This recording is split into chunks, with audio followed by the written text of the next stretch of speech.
will never not make that stupid face. That, we're going live. Turn on the microphone face before every stream. Hello, friends. What is up? Welcome to the new regularly scheduled Dork Discourse episode 35. I kind of stopped keeping track, and then I was like, I should maybe start adding the episode numbers to seem more legitimate. So here we are, episode 35. Welcome, friends. We're flying solo for a hot minute right now, but Tom should be joining us hopefully very shortly. But alas, the benefit of having two hosts is that the show goes on no matter what. So what's up, everybody? We have, let's go back, Sean, Bird Church, Charlie, Alice, and Drew. Colin, Jerry, let's go. Gang's all here. The Stanleys, Josh. Wow, gang is here. The dedicated ones are here. Let's go. Welcome, everybody. Good to see you guys. No Tom. I know. Don't worry. Not for, hopefully temporarily. No Tom for a little hot minute, but that's all right. The show's gonna go on. We're gonna keep the ball rolling. You guys are used to just me, unfortunately, so, but yes, hopefully Tom will be joining because there are some topics that I wanted to cover today that I need Tom to be doing some of the heavy lifting with.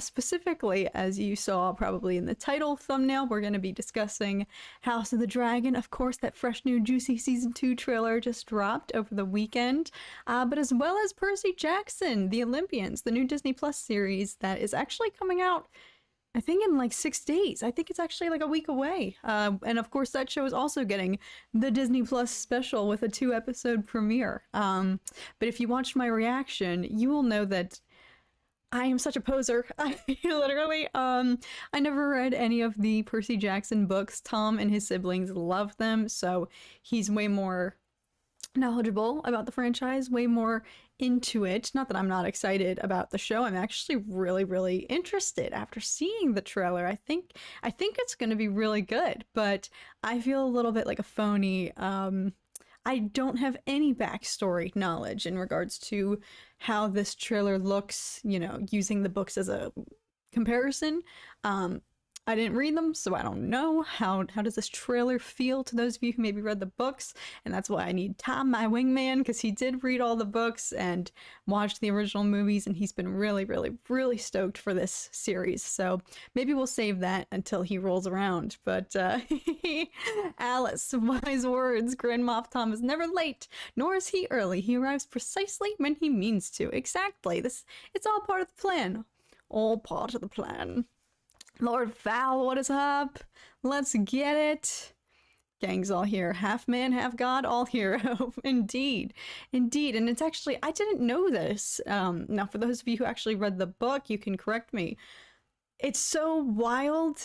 So as I mentioned in my reaction, the only Percy Jackson content I have ingested is the original movie that came out in, holy shnikes, I think is that 2010? That's giving me a migraine to even say. God, that's a vile thought. But alas, in 6th grade, I went to see that film, and that's the only Percy Jackson stuff that I've done. So, sorry, 1 second. Sorry, okay. So yes, I've never actually. That's the only Percy Jackson content I've ingested, and I literally probably watched it that first time when I went to go see it in theaters, and never again since then. And that's not to shade the movie. That will have a core memory lasting impact on me forever. It was the first film I went to go see with friends without a parental guardian. So it was it's a fun experience for me, but I haven't watched it since. But interestingly, I didn't know. I knew that this was a point of maybe contention, or not contention, but discussion as they were announcing the new casting and the approach they were going to take to the Disney Plus series.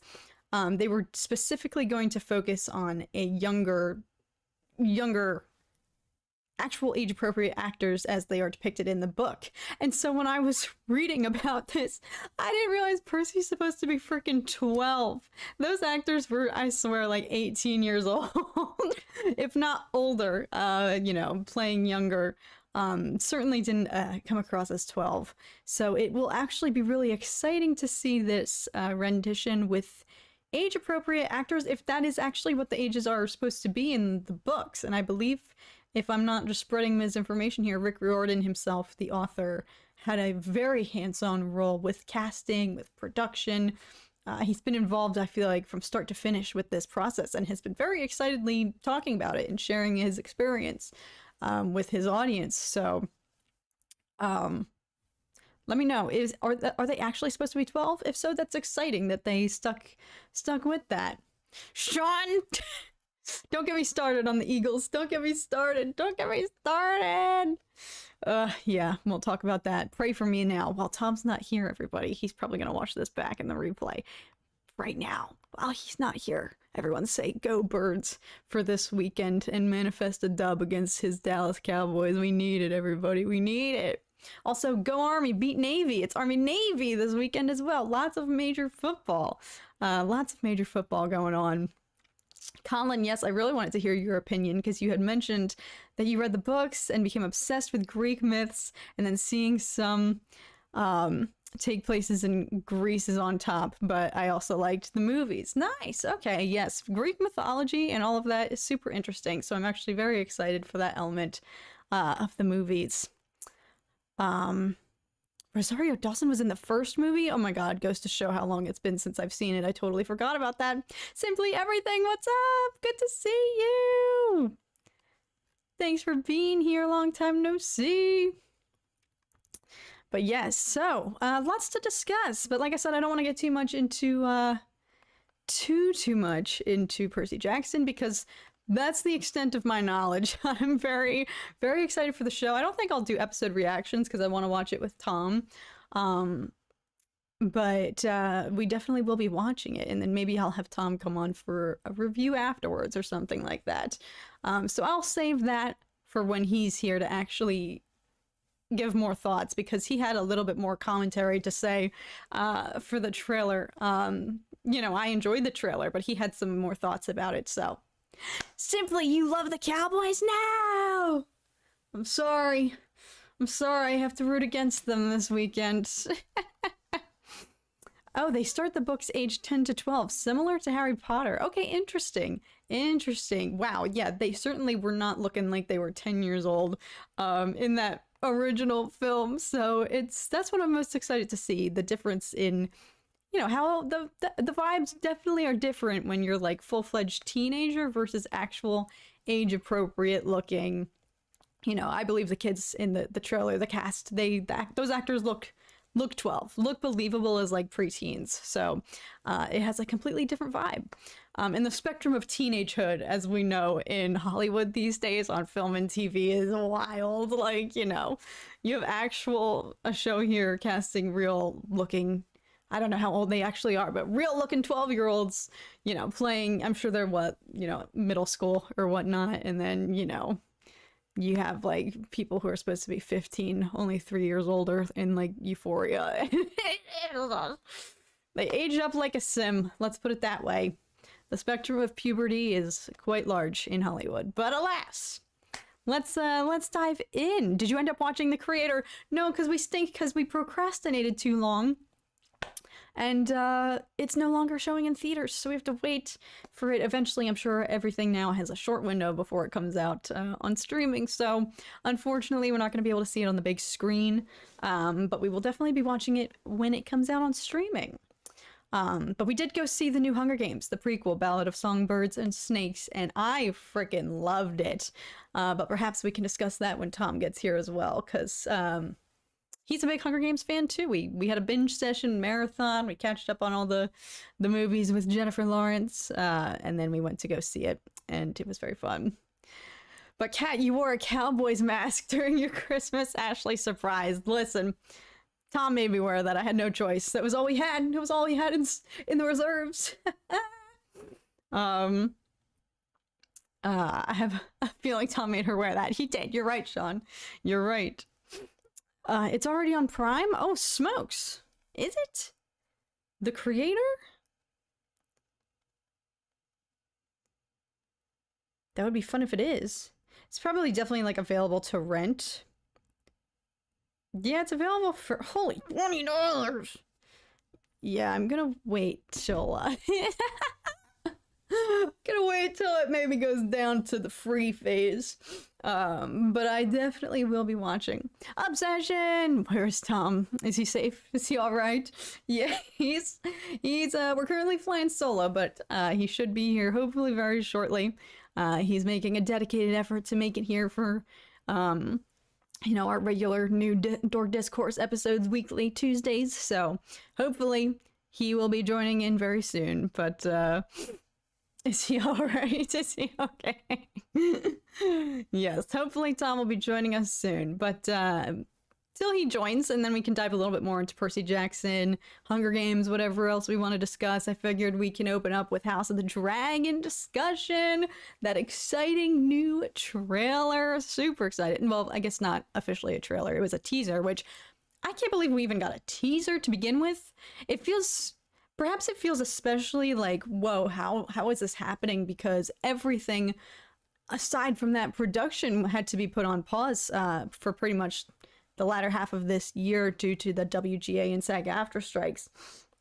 But for reasons, I'm not going to try to speak to it because I think they follow different unions and different guidelines over there. That's like the brief extent of my knowledge at this point. I had read about it when it originally was announced that they were able to continue filming. That was like the one saving grace. Like, don't worry, this one show won't get put won't get delayed due to the strikes. And so perhaps that's why it feels like so like sudden and how is this even happening? Because in my mind, subconsciously, I'm just accepting that a lot of shows might be delayed or stalled. Productions, you know, had to be halted because of the strikes. So that could be why I'm a little bit like, how is this happening? But yes, they were luckily able to continue production and they freaking flew through it. They must have started, actually, I think they did start very shortly after season 1 finished airing. Because I was going to say, I feel like they would have started like while whenever they started, it's still a freaking quick turnaround. I feel like they were hustling. They were moving and grooving. They were like, we're gonna get this out, which I'm happy because with that season 1 ending, you know, I'm pretty sure all of us were like, well, in typical fashion, we're gonna have to wait another 3 years now. But it's not even that. It's not even gonna be like 2 years, is it? I don't know. My concept of time doesn't exist anymore. Everything just blends together. Everything is just a blur. So I could be acting as if like I also planned a wedding this year, so like this year flew by like that from my perspective. So that could be why I'm like, holy shnikes, how are we already getting this show versus, I don't know. So, but yes, exciting that we already have first look, first tease, and I feel like this is a good window. Give it to us now so that I have something to just rewatch until summer 2024, but I'm sure we're obviously going to get a full-blown trailer between now and then. Too many shows to watch. I agree, Simply. Simply's currently binging a lot. Office, Young Sheldon, Criminal Minds, Friends, Loki Season 2. Holy smokes, that's something I also still haven't watched yet. However, I feel like I need to rewatch Season 1 because my brain didn't even fully grasp or comprehend everything that happened in Season 1. Specifically, the later episodes and the finale. I kind of just watched it, but I don't think I understood any of it. So I feel like I would like to maybe rewatch at least some episodes of Season 1. But Season 1, it's also just it was really well done. I really liked it. And from what I'm hearing about Season 2, that it was like especially elevated and really good. You know, I should. I don't want to leave it hanging. And I feel like if I don't do it soon, I'll never get around to it. So that's got to be a project of mine. Been getting into reading more. Me as well. I'm trying. I'm currently reading God Emperor of Dune, which is the 4th. Yes. No. The movies are throwing me off. It goes Dune. Yeah, no, it is the 4th. Dune Messiah, Children of Dune, God Emperor of Dune. I'm reading the 4th installment in the Dune series, and it's making me super excited. I almost want to like I literally don't read anything, and I shouldn't even be talking like this because this is the only book I have freaking read this year, you guys. You know how some people, I'm sure in many of your guys' lives, will post their like end of year book recaps, especially now, especially around this time. People will post pictures of their like the books they read this year stacked up on a shelf so you can like see how much they covered. And I'm like, I didn't even read one book. I'm barely gonna finish one book before the end of the year. I'm so bad. So maybe that'll be a resolution of mine because I always just don't read. I always go a long time without reading, and then whenever I pick it back up again and get back into it, I'm like, my brain is alive. This is amazing. It's like a movie in your mind. And I'm a very visual reader, but I forget that, and I feel like I'm gonna lose it the longer I go without reading. So I need to salvage it now while I have like my imagination. So, because for me it is like a movie in my mind, and I always just forget how much I enjoy it and how good it is for your brain. So that might be my resolution, to read more. I need to just find the time. Where are we? I'm going on tangents. Enter the Dance of the Dragons. I know! The story of season 2 is probably much easier to film since they didn't have to get older every few episodes. You know what, Chris? That's a good point. It's a very good point. They didn't have to mix around cast and the literal lead actresses. They didn't have to do a switcheroo mid-season, or I don't know how they even did that. They probably filmed them simultaneously, actually. But yeah, good point. Just all around more of a consecutive, episode arcs, I feel like, are what's going to be in store for season 2 here for House of the Dragon. Not that I didn't enjoy season 1. That is not true by any means, but I think my one qualm was I've never watched anything that had such significant time jumps like that, except for Vikings, perhaps. But they only really had... They would at least have a longer stretch of episodes before they would have another time jump again that followed, versus House of the Dragon would have like 2 episodes and then another time jump. So it was kind of like, it was a lot. I loved it. It was great, but it felt very like, all right, we got to get readjusted, reacquainted, get used to it, versus, I think Vikings had one like 12-year time jump. But it was between seasons as well, I think. I don't think it was even like in the middle, or it was like, when might have been like mid-season finale type thing, when some shows used to do that. They would have like 10 or 12 episodes of the season, and then there would be like a middle of the season finale, and then the second half would come out. I guess some shows still do that. I feel like Netflix maybe has that model now, where they release their seasons in multiple parts. Anyway, I'm going on a tangent, but yes, I'm excited. Not that I was opposed to the time jumps, but I'm excited to have like a linear, we're really going to be in the trenches now, like really going to be in there with them back to back, like just, it's all out war. It's just going to be freaking bloodshed. It's going to be crazy. I haven't watched your reactions, but I'll get it done. Don't worry, Alice. It's okay. It's all right. Good news, Cat. Only 12 magnificent episodes to watch. Wait, that's right. Isn't Loki... Are we talking about Loki here, correct? Was that only 6 episodes the first season? Maybe it was. Maybe it was. That's actually good. See, I always complain about... that television nowadays and streaming has kind of altered the expectation for episode counts. Like, shows used to have like 25 episodes a season, and now we get like 8 max. If we're lucky, we don't even get 10 anymore. I feel like it segued to 10 and then got shrunk down to 8. It's like, come on, why are we trimming off those last 2?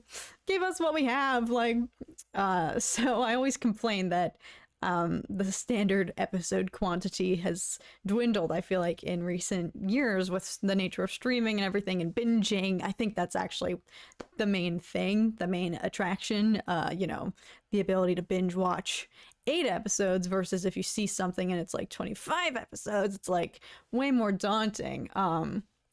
So I understand that, and I always complain about it, but then I remember it's actually very easy for rewatchability as well. Versus, you know, like I'm in a, not a conundrum, but I'm curious. I'll probably do a poll on the channel, and I'd love your guys' thoughts here as well. I want to do more, I want to try to fuse commentary and reaction videos because I love watching commentary channels on YouTube. Those are my favorite.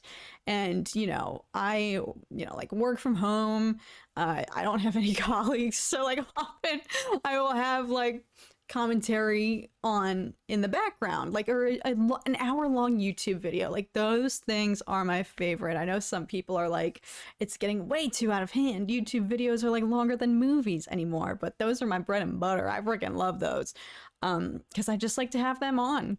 And so that's my favorite content. So I want to try to fuse that with reactions and create longer videos, maybe like hour-long videos that encompass an entire season. Like, there's a lot of shows that you guys have suggested I react to that I kind of want to, but rather than uploading episode at a time, which I mean might be better for the algorithm, who knows, maybe I would do like half and half, we'll see. But I kind of, you know, for example, I contemplated like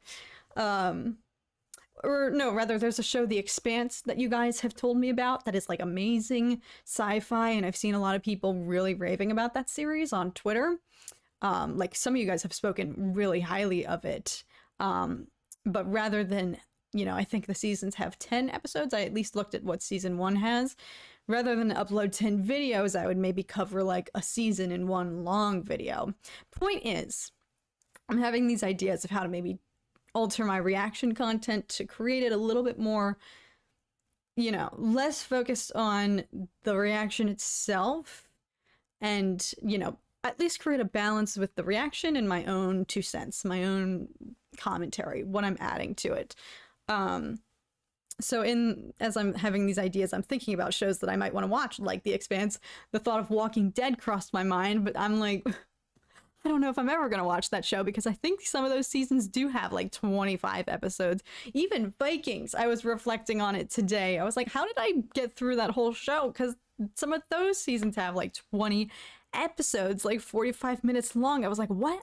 How did I have the time? So it definitely is like a deterrence nowadays. If something has 25 plus episodes in a season and they're all 45 minutes long, it's like, I'd rather go watch some. It feels more productive if you go and watch a Netflix series or miniseries that has like 8 episodes, you know? So I keep going on tangents, but all right, I'm gonna catch up. It must be strange for book readers to see the show sort of make the blacks the pseudo main characters, despite both sides being interesting. Emperor Matt Patney. I definitely didn't get that correct, but I like that username. No, that is interesting because I've been wondering, you know, I think personally the show very much frames the story in a way that favors the blacks and makes the greens seem like they're the antagonists. Granted, I know that everyone is about to be coming out committing major war crimes, so you know it. The blacks are not gonna be innocent for much longer, and they haven't been up until now, you know, like they have their own flaws and stuff like that, but I feel like I just overlooked them based on the way the story has been told because I'm like, the greens, like, so, but it's interesting through my experience posting content about the show on YouTube, seeing people actively be like, I'm team green.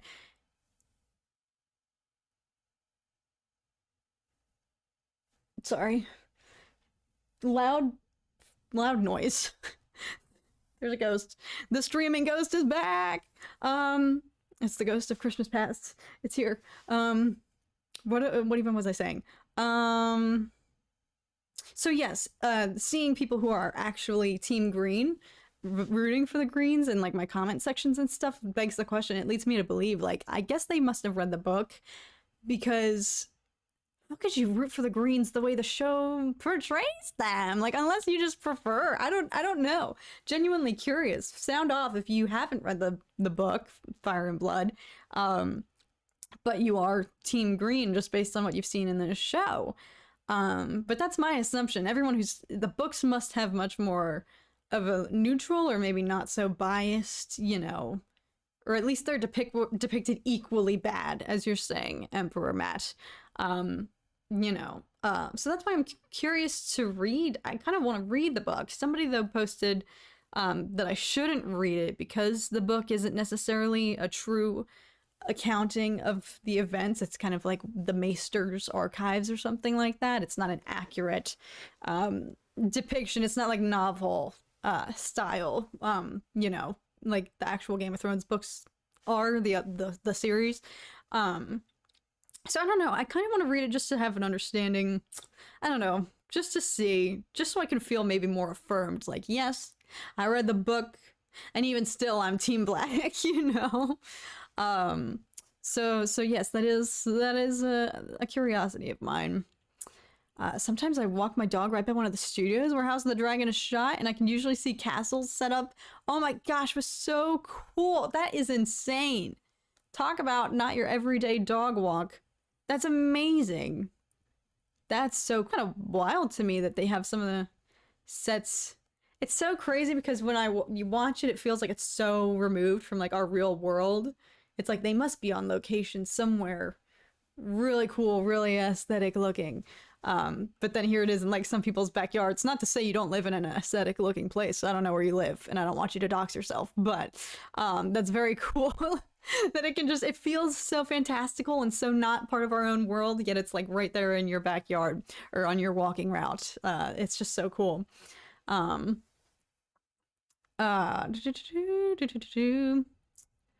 There's a new book of Tolkien's letters that's either coming out or just came out. His letters to people explaining his own world.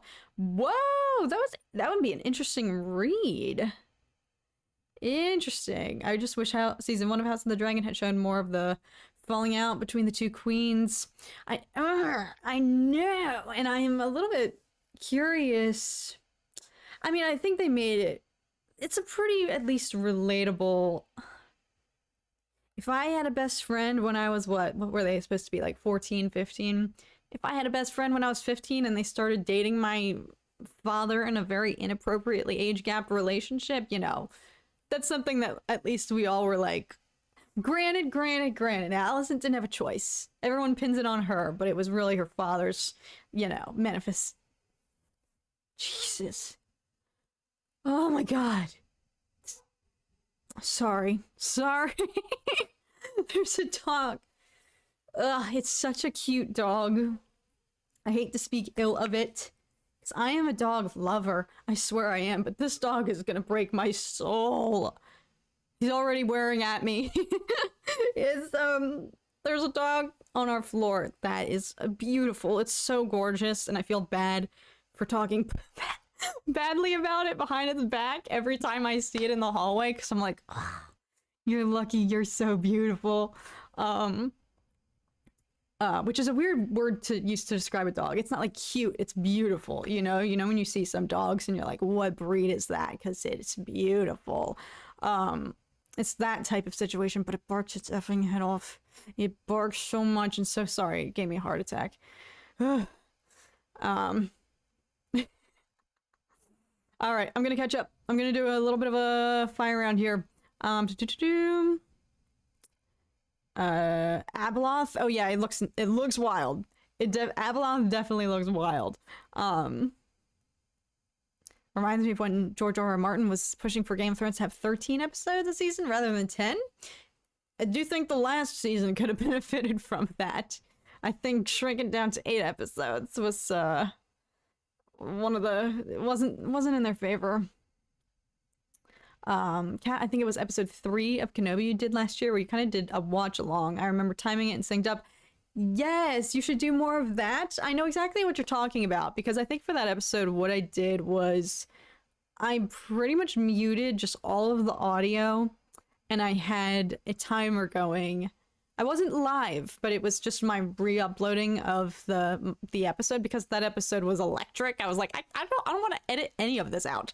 I've been trying to be a little more conservative with my reactions and really trying to slim down how much content I show, just trying to be respectful of copyright and also just create an equal balance of, you know, the reaction and then my own 2 cents, my own review, my own commentary.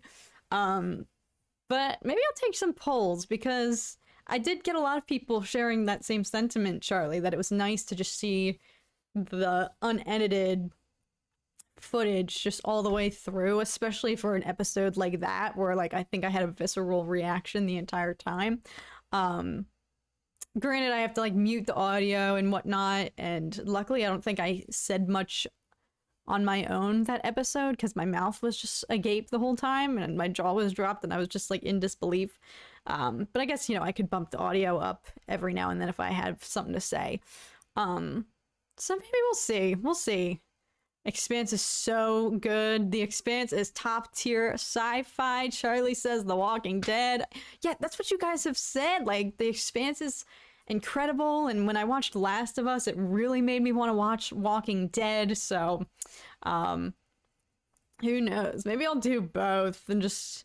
I want to try to make some more content going into the new year. I know I say that every single time it's this time of year. However, I feel it more than ever because for the past 7 months with the strike and everything, you know, not being able to make content, I was losing my marbles. Granted, I knew it was for a good reason and I was not going to waver, but it was really, really tough. And so it kind of made me realize, I was like, dang, you know, I took the channel for granted when I was able to just freely talk about film and TV. And then when I wasn't able to talk about film and TV, I kept having all these video ideas that all had to do with film and TV. And I was like, why is this the only thing that I want to talk about? But I wanted, you know, maybe want to discuss things more than ever with you guys and watch new shows and make new content, make some videos about other shows that I really like, which is a new series that's going to be coming up on the channel. I want to do like an underrated sci-fi series where I talk about shows that I love that I just have never discussed on the channel that I think need some more love. And, you know, exploring other shows like The Expanse and whatnot. So, Station 11, yes, I actually want to watch that. I think it just came out at a time when I was like, I can't do this, like you said, Alice. A few episodes very good about a virus killing everyone. And what happens years later, yeah, I think it literally actually came out right around that time, you know, y'all know what I'm saying? And I think I had heard good things. And I think I remember you mentioning it, Alice. But I was just like, this is too soon, too relevant. I loved The Expanse, and I just got into the sci-fi series on Apple TV called Foundation. I want to watch Foundation so bad, but I don't have Apple TV. Oh my god, literally this gets me so worked up. There are so many shows on Apple TV that I want to watch, but I don't. That's where I draw the line, you know? Back me up on this if y'all if y'all feel the same, but my stance is, you know, not even a stance. It's just I refuse to budge. I refuse to bend the knee. We literally have every single streaming service platform under the sun. We're signed up for all of them except one, and that is Apple TV. And I don't know why Apple got the short end of the stick, but you know, we kind of just got to a point where I'm like, we already have everything. We need to at least say that we don't have a one. You know, like, we gotta draw the line. So that's where we drew it. So, but Foundation looks so flipping good. And I'm a huge Lee Pace fan. He's literally so incredible. So, I want to watch it so badly, solely for him. But also the other cast. Who's the other actor that I really, really love? Oh my god, he was in Chernobyl. He was in Mad Men. I just don't know his name. What's his name? Why does it feel like Jared Harris? Yes, that's what it is. I was gonna say Jonathan, but J name. Close enough. Not close at all. So yes, maybe one day I'll finally bend the knee and watch that. Whew. I definitely think back to House of the Dragon. Sorry, we're just jumping around now because I'm just discussing looking at everyone's comments. I definitely think the show House of the Dragon favors Team Black a little, whilst the book is a lot more equal and more empathetic to the Greens. Now, why do you think they did that? I guess because naturally there needs to be every good story needs to have some sort of overarching antagonist or bad guy, or whatnot. I don't know. Interesting. Yeah, maybe that's why then maybe I shouldn't read the book, because then my loyalty is going to be questioned. My loyalty is going to be wavering. But it's interesting to see, like, for some of you who read the book, that confirm or deny this, but I kind of want to read it to see what they add, you know, what the showrunners and creators and writers here, what they alter or, you know, add in to shake things up in the mix. For example, like Daemon slapping Rhaenyra. I think that caught us all off guard, and then I was even more shocked to hear that didn't happen in the book. And so a lot of us were like, why did they do that? Why would they make that decision other than to, like, he's already a morally questionable character anyway, so, like, I don't know, sink it in even more. Or I don't know. But stuff like that, I was like, interesting. It's a big character decision to add that was not in the actual book. So I kind of want to read just to have, like, see what they change, you know? I think it's fun. It was fun learning things that did and didn't happen in the book, vice versa. So I kind of want to have that own unit of comparison for myself.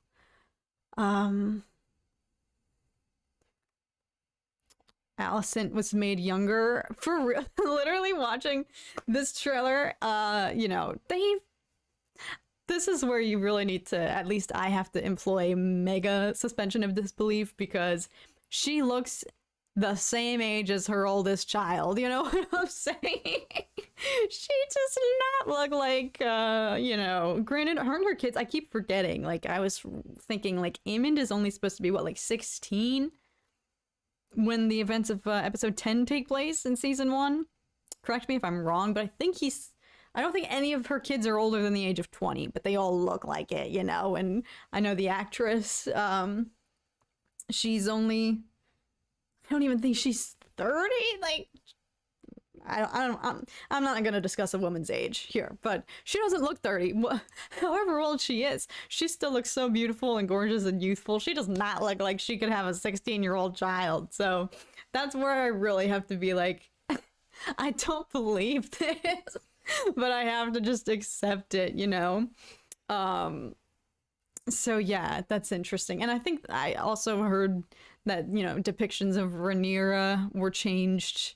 You know, I think they just make everyone look more aesthetic, you know, in television.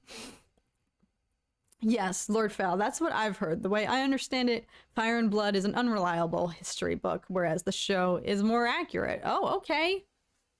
Well, interesting. All right. I don't know then. I don't know what to do. I kind of want to read it just also because poor Charlie and I got so spoiled. Game of Thrones fans freaking don't hold back.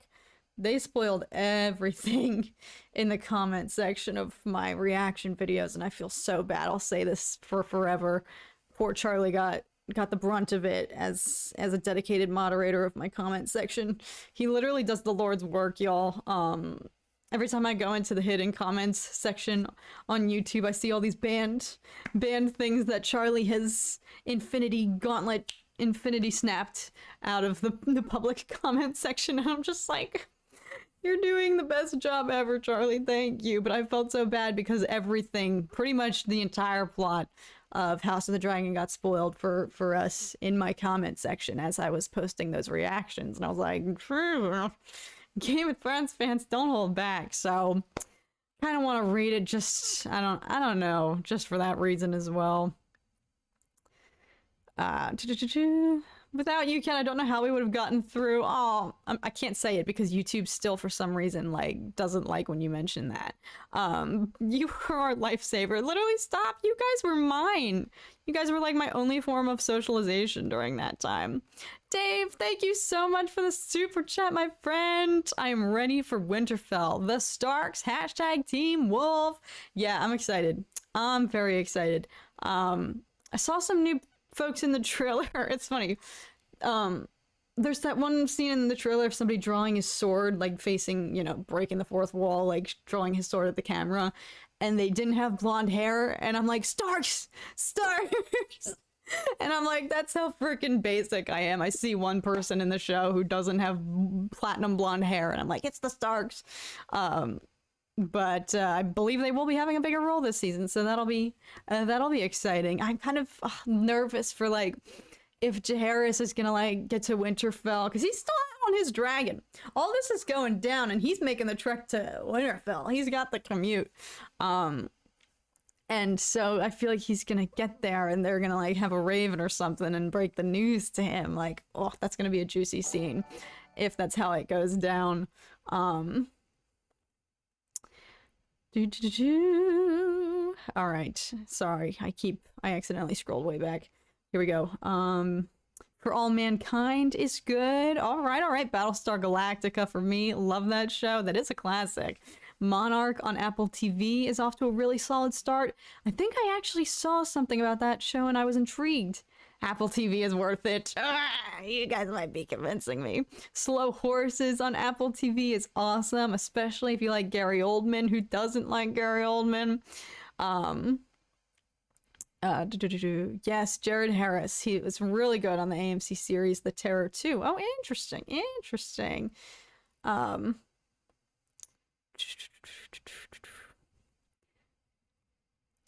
Where am I?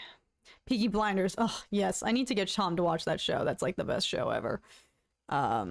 Dave, thank you again, my friend. Winter is coming.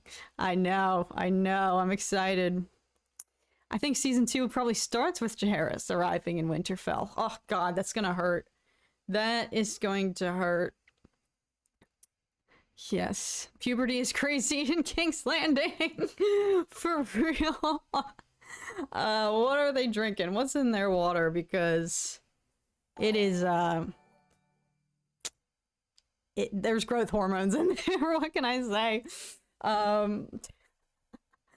Thankful I knew most stuff, but yeah, as soon as you would drop a video, very unnecessary comments, so I don't care for them. I know, like, something, every fandom has their own quirks. I learned that last year when I really branched out, because it was that last fall? That's why I can't believe we're already getting the show next year, but I guess, granted, if it's coming summer, that could still mean like September, you know. When I hear summer, I'm like, ooh, so you mean June 1st? But summer actually entails all the way through September, technically. So it could be like exactly around 2-year mark between the new season and when, you know, season 1 premiered.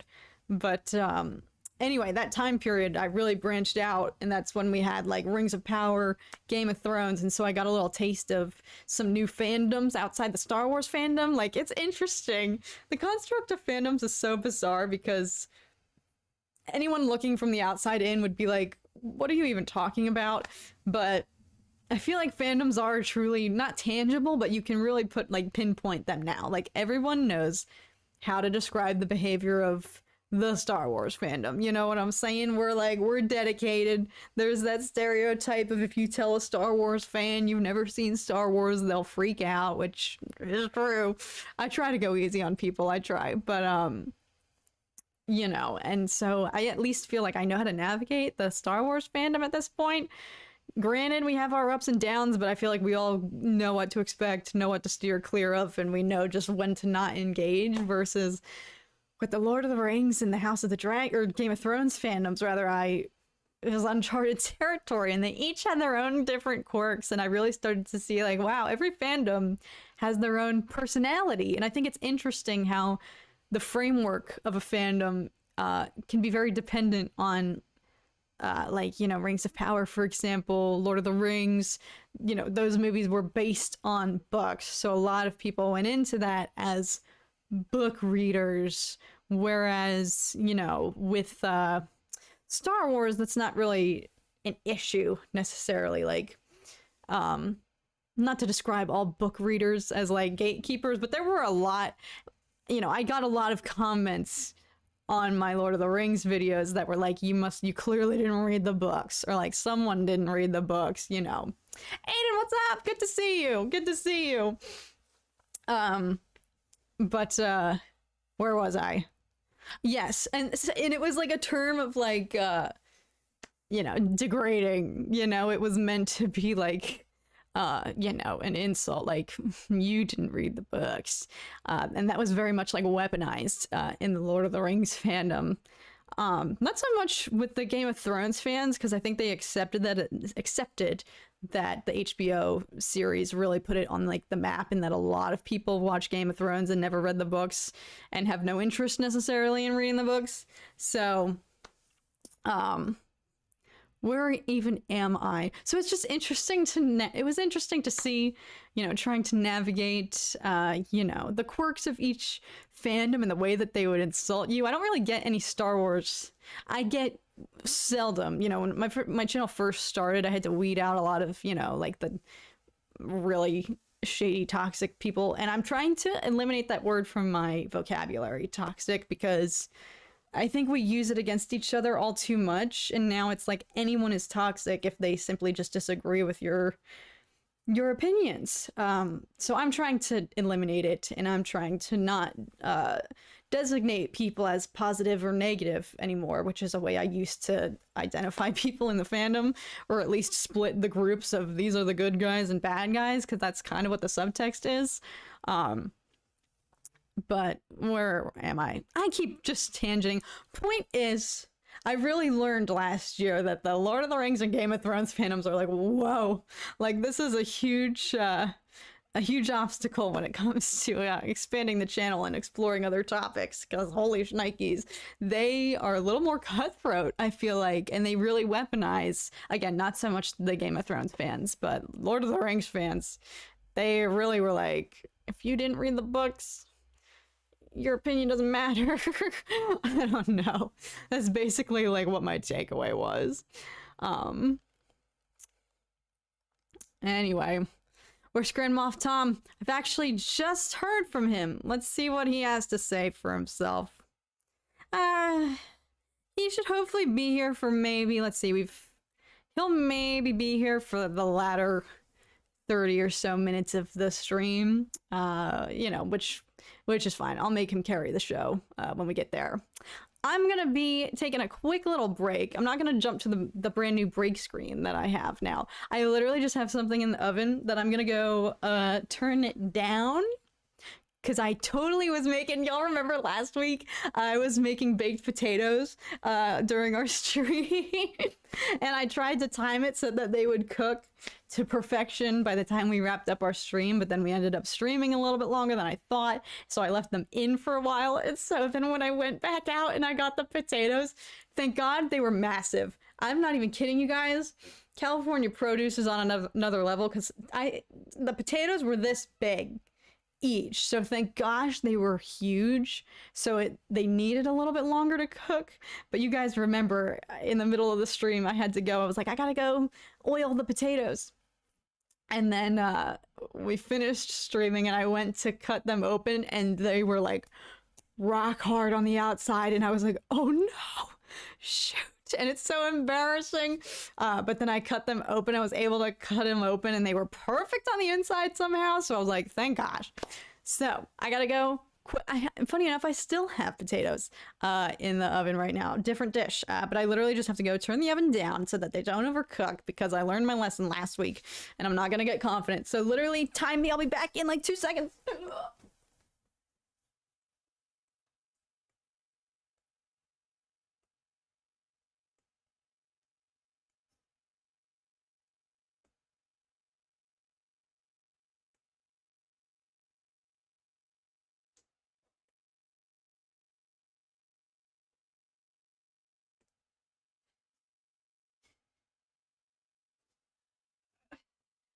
That definitely was a little more than 2 seconds, but it's okay.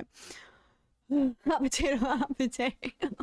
Crispy outside and soft inside equals perfect baked potato, but it was like super crispy, you know, like it was inedible, because I usually like to eat the skin, which maybe I know is a hot topic of debate. I usually like to eat the skins, but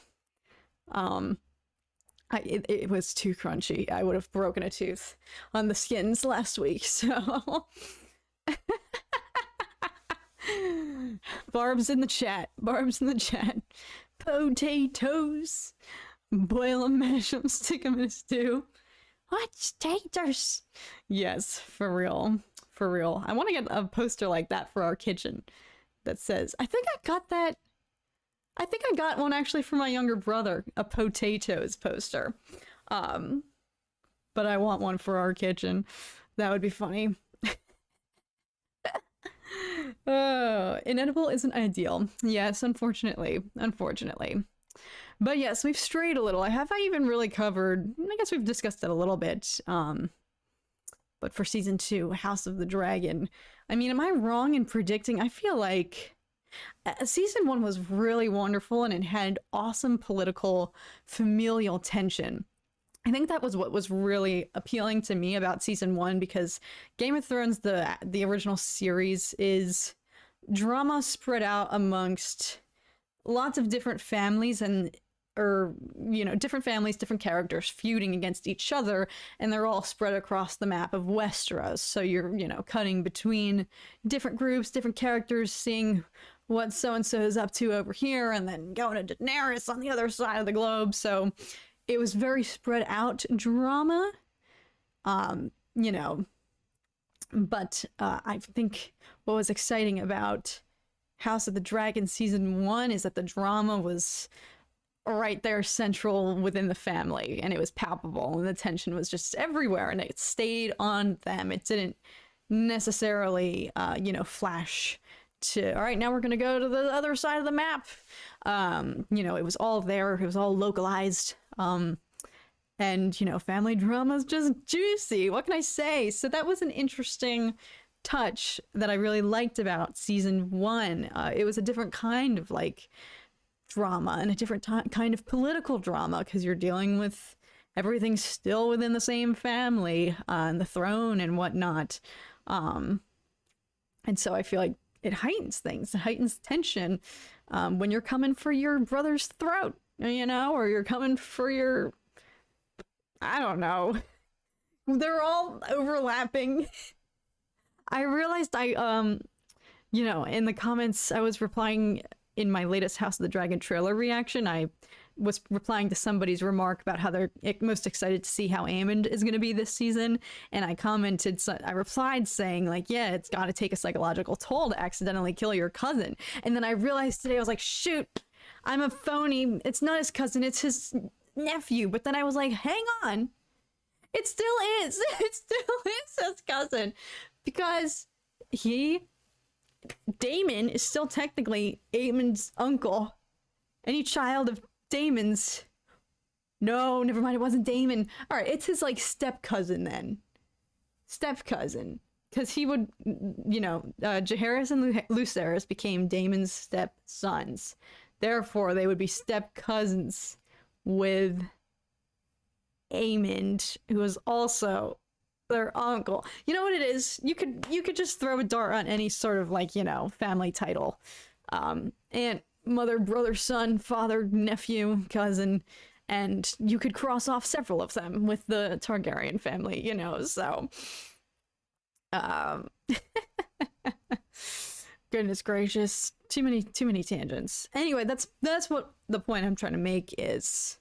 That's the appeal to me of House of the Dragon, is that, and they stated out there in the trailer, nothing is worse than families killing each other, and that's exactly what's going to happen. And I really just feel like it elevates the stakes and the drama. Everything's personal. Everything is extremely personal, and you're killing your own, flesh and blood, essentially. Yeah, so it's especially for Rhaenyra, it's really interesting. She never actually had any independent individual personal interaction with, you know, Aemond, Aegon, and what's their sister's name? Helena. But, like, I forget, like, those are her siblings. Technically, sure, she, like, not necessarily maybe accept them because they're Alicent's children, perhaps, but they're still her siblings. Which I, like, you know, forget, because they're just framed so much to be, like, just her enemy. Nephew something, right, Charlie? For real. They're all somehow related. Oh, Colin, thank you so much for tuning in. It's almost 3 a.m. here. Yes, do not suffer sleep deprivation on my account. Have an amazing day. Enjoy your Wednesday ahead. It probably is. It's already Wednesday. Enjoy. It's here in the future. Have a good Wednesday. Thanks for hanging out for a little bit. I'll see you very soon. There's rumors that they want to do another prequel to Game of Thrones when Aegon first was named and his sisters took over Westeros. Dang! Listen, they can make infinite Game of Thrones content and I'll watch all of it. I don't even care. I am your father's brother's nephew's cousin's former roommate. What does that make us? Absolutely nothing. I recently rewatched Spaceballs, like literally only a few weeks ago, and that scene never gets old.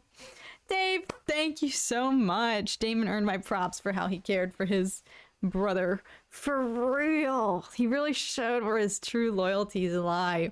That scene, I think it literally broke all of our hearts when Viserys is like literally on his last legs, struggling to make it down the Grand Hall to the Iron Throne. And then his crown falls and it's Daemon! And like literally I cried. I actually cried. It was beautiful. It was so beautiful. Which I feel like also helps fuel, like, you know, Daemon's, he's a loose cannon. I haven't talked about him because he's kind of been on my shiz list ever since he put his hands on Rhaenyra unnecessarily. And so I've kind of been like, although granted, y'all know how I feel about Daemon and Rhaenyra anyway. The second he started pursuing her, I kind of just more and more like started to, you guys know, literally when the show started, I was like, okay, so this show is about what a boss Daemon Targaryen is. And then his, you know, true colors started to show more and more, and he married his niece, and I was just like, y'all know how I felt about that. I can't picture them together, but I support the two of them wreaking havoc on everyone else together as a power couple. I just can't picture them as a couple, so I don't condone it. But yeah, my opinion of him has changed, so I kind of haven't thought about him because I'm like I'm sad that my opinion of him kind of like really diminished so drastically, you know, thanks to his own actions. But I don't know. You know, I think my own opinion is the reality of the fact that like he is never gonna sit on the Iron Throne really like sank in when they received news that Viserys had passed. Not only by nature of the fact that the throne was usurped, but I think he finally saw like Rhaenyra as the heir versus, you know, deep down inside, I'm sure he truly still wants it for himself. He of course supports her. I'm just like, you know, I'm just riffing here. I could be totally wrong, but I think psychologically at the end of the day, he'll never stop wanting the Iron Throne. He was gunning for it for so long, and you know, really wanted it. I don't know if he really wanted it. I feel like he might deny it to your face, but I think a part of him desired it at least a little bit and was salty when he wasn't named heir by Viserys, took it personally. And so not that he would want it over Rhaenyra, but I think just the bottled up acceptance that he is never gonna like he would never be on the throne hit him. I don't know. I'm trying to think that's me trying to justify why he you know, lashed out at her the way he did, made it physical, which, you know, is just it just I don't know why they made the decisions. That's me trying to just think of reasons to justify, and the only thing I can think of is at the end of the day, freaking everybody in this show wants to be on the Iron Throne.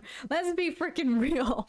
Everybody longs for it. Everybody in this family pictures themselves sitting there and looks at where they are in the what's the terminology for what's it called, where you are in line, the line of succession. Sweet Jesus, everyone's looking at their spot in the line of succession, thinking of probably what has to happen to everyone in front of them in order for them to take the throne, thinking of scenarios in which it could actually work in their favor. So Daemon, though, what's he gonna be doing this season? I think I don't know, who knows? I'm just still trying to wrap my head around why would they do that? Why would they make me feel, why would they make me specifically, me personally? No. But like, why would they do something like that to leave some viewers at least feeling like Daemon was like my favorite character all season, and now I'm like, ugh, feeling the ick. Bird Church, thank you so much. Cool tidbit. Apparently Travis Fimmel, Ragnar from Vikings, aka one of like the best actors ever, was strongly considered as Daemon before Matt Smith was cast. Are you kidding me? Okay, Matt Smith is fabulous, don't get me wrong, but dang, oh, Travis Fimmel is so incredible. He's so good.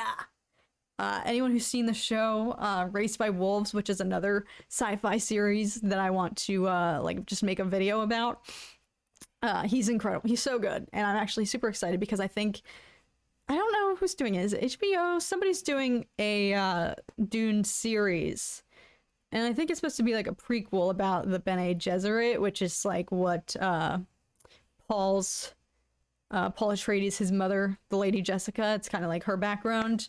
Her people in the show, or the movie rather. So, and I think he's going to be in that show. So I'm very, very excited.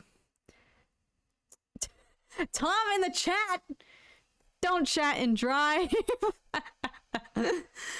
It's all right. Everyone knows you work very hard. You'll be here. You can carry the weight and talk about what's still left. Yeah, we haven't really touched on. Everyone wants your opinion for I can't think anymore. Sweet Jesus, I'm getting my wires crossed. Percy Jackson, that's what it is. Oh, goodness gracious.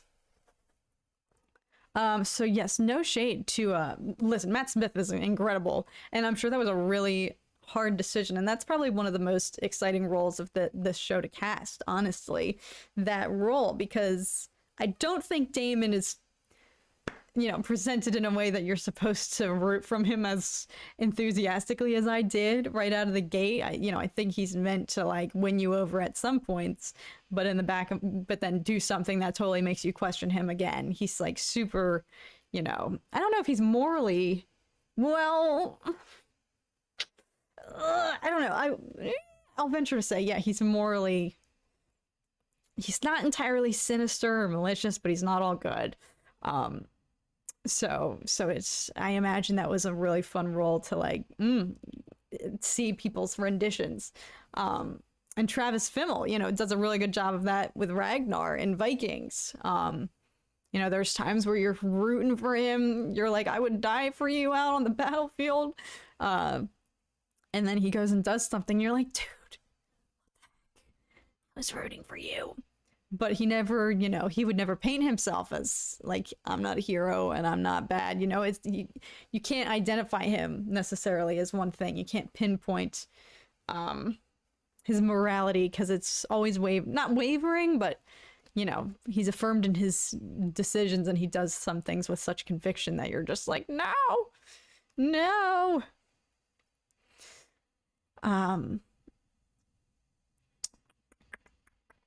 Where are we? I like Daemon because he kind of reminds me of another character I love named Klaus Mikkelsen. Oh, interesting. Who's he from? What's he from? Who's he?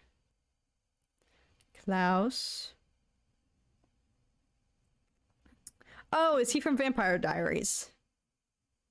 Interesting. You know what? I've never watched Vampire Diaries, but I do know for a fact that he's like a fan favorite, right? Or he's at least a very intriguing character.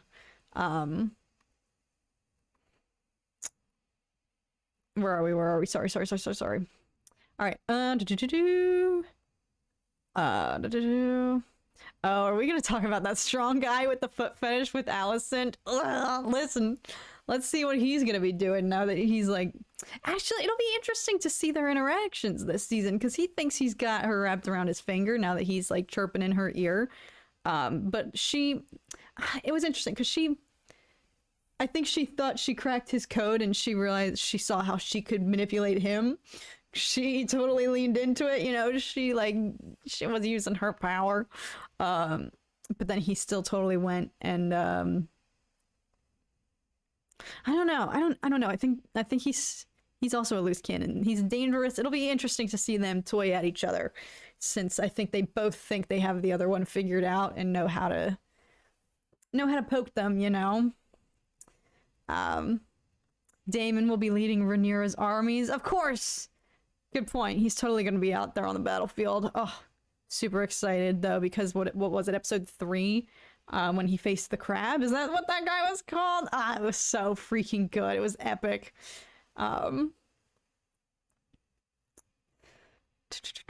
Raised by Wolves. Oh my gosh, someone who's seen that show. Yes! Still furious. No season 2.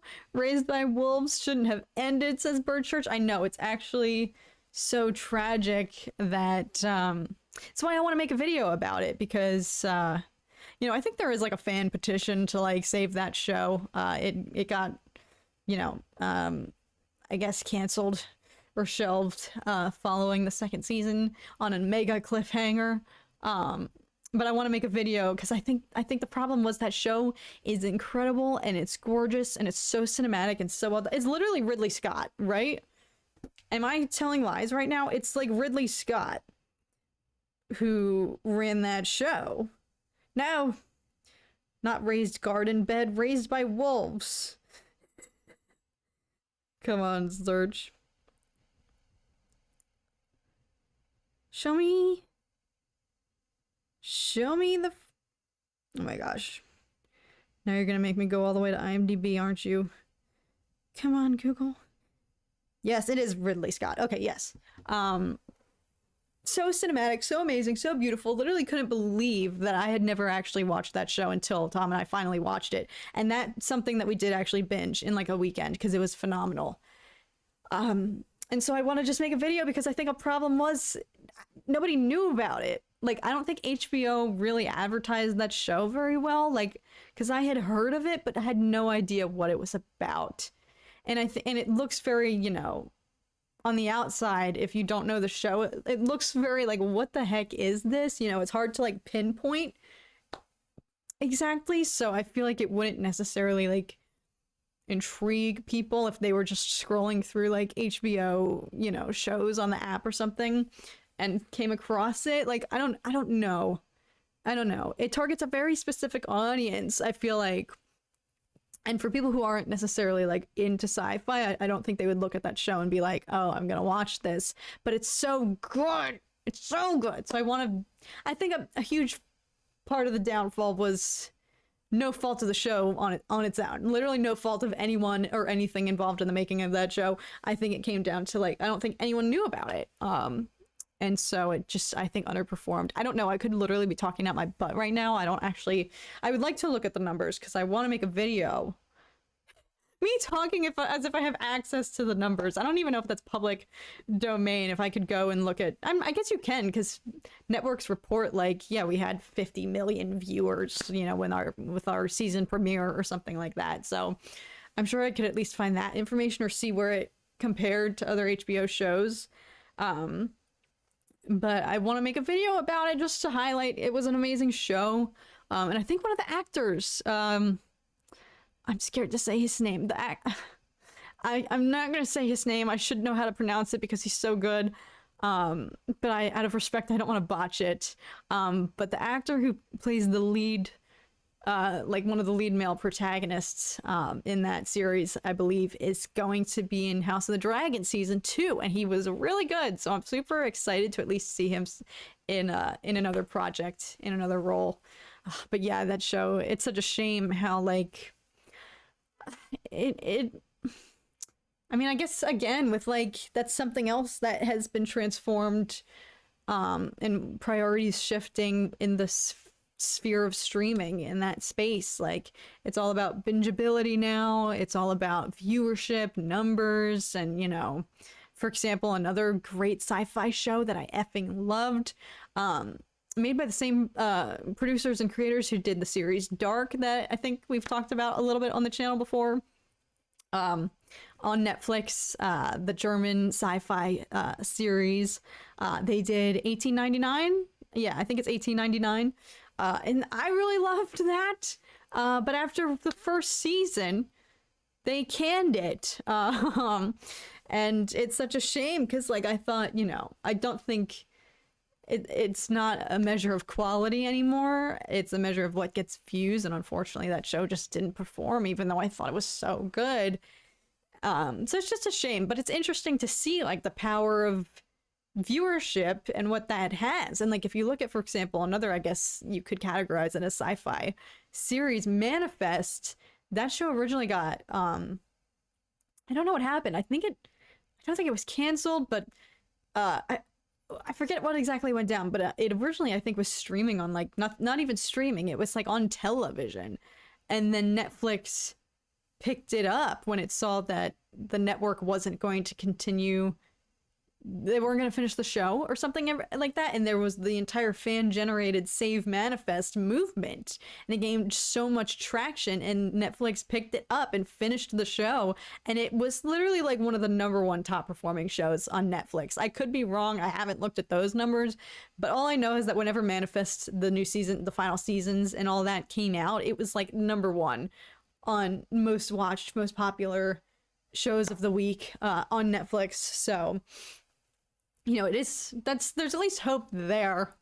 I'm I hope this doesn't sound like I'm saying my video about Raised by Wolves that I want to make is going to single-handedly start the Save Raised by Wolves movement, but it's just interesting to see like that's actually a positive example of how fan-generated hype and demand brought upon, you know, the finale of a really great show. So hopefully but yes, glad others like Raised by Wolves. It's such a good show.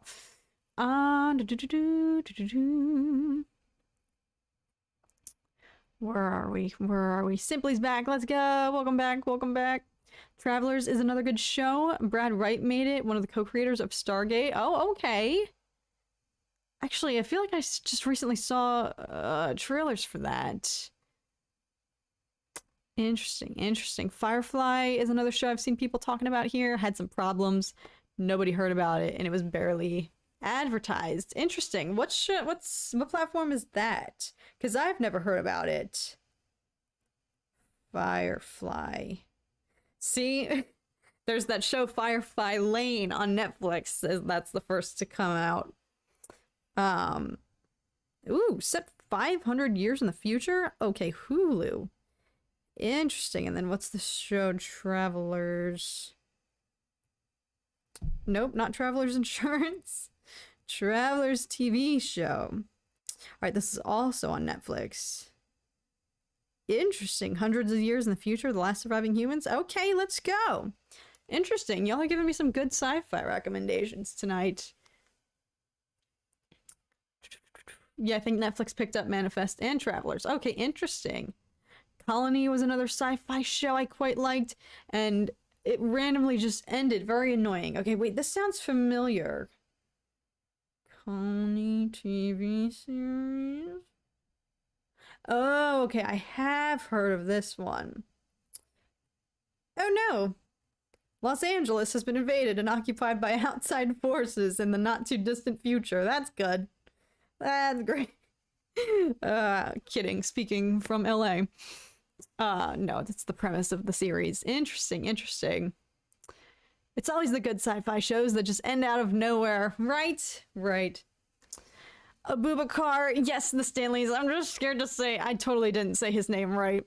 I don't, out of respect for him, you know, yes, he played the father in Raised by Wolves. You know who I'm talking about. I think I saw a report from, like, that he was cast in season 2 of House of the Dragon.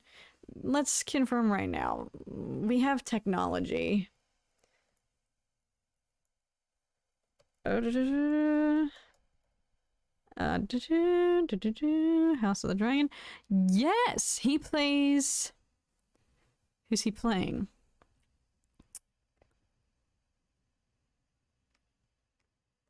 He also looks so different without the, like, AI robot contact lenses that they wear in their show. He plays Alan of Hull.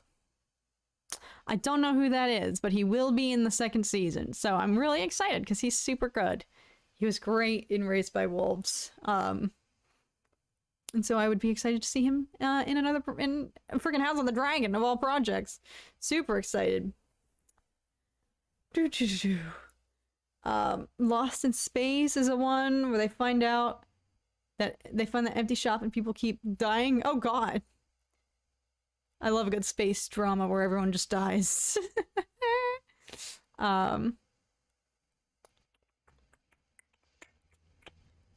Lost in Space is the Danger Will Robinson one.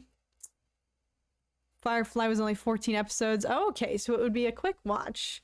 Fox aired them out of order and didn't promote it. Oh, what? Interesting. Curious.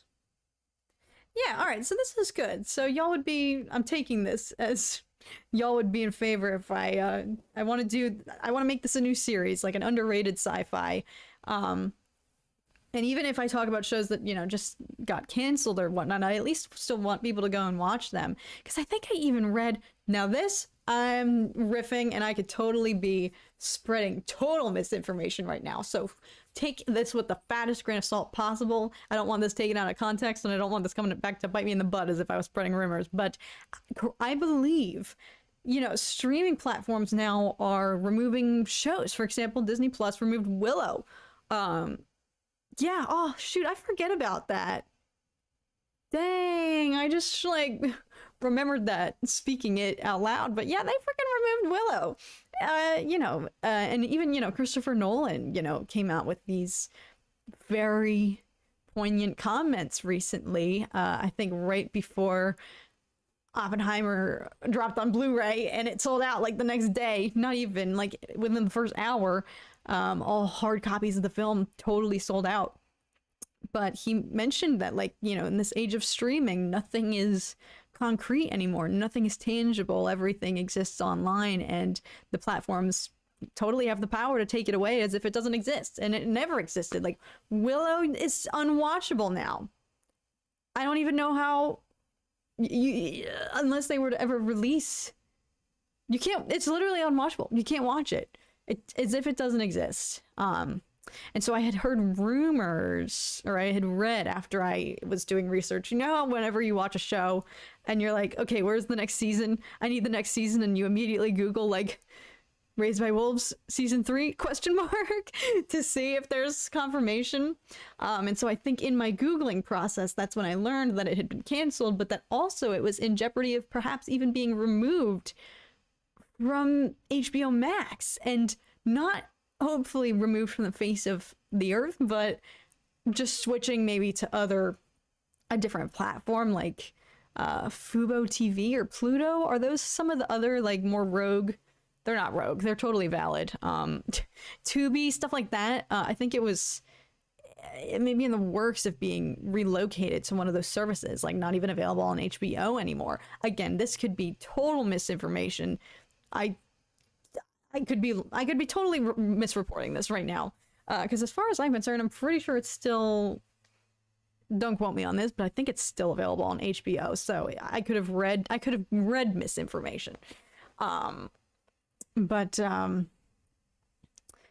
Anyways, so I don't know where I was going with that, but yes, even if that's the purpose of making videos to highlight some underrated sci-fi series that I appreciate and would like to just draw more attention to, you know, even if they're still not even if the show is canceled and it's never getting another season, I at least would hope to draw people to it for the sake of keeping it on its own platform, because nothing is really safe anymore, which is a really, it's very exciting to see that, like, you know, Oppenheimer sold out in physical copy, because it is like, you know, people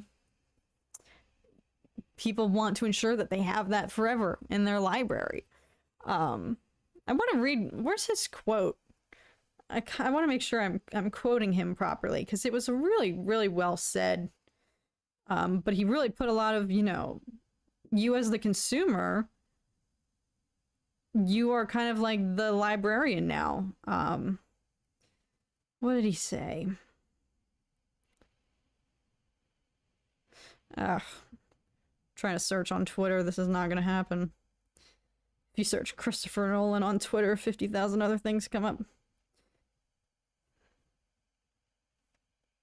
Quote. I'm totally not going to actually find it, but basically said something about, you know, it's a good thing to have Blu-ray now. It's a good thing to have physical copies of things, because you never know. You just never know. Alright, anyway.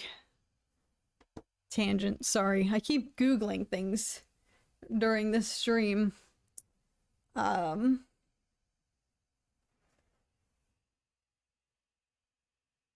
my friends were over at my house last time, we watched Hocus Pocus because they'd never seen it, and he loved it. I'm glad. It's really good. I have not seen the not remake, it's a sequel. A very, very, very after the fact sequel. I haven't watched that. I'm shocked I haven't, because I freaking love the original. It's so good. I literally I force myself to watch it. Not even force. I misspoke.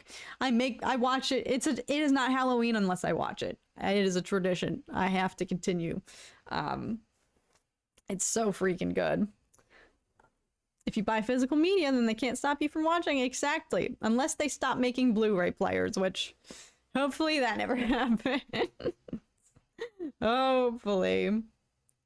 Took me a while, but I liked Oppenheimer. Finally watched Oppenheimer the other day, and oh my god, well done. Yeah, I really want to re-watch it, and I wanted to go see it.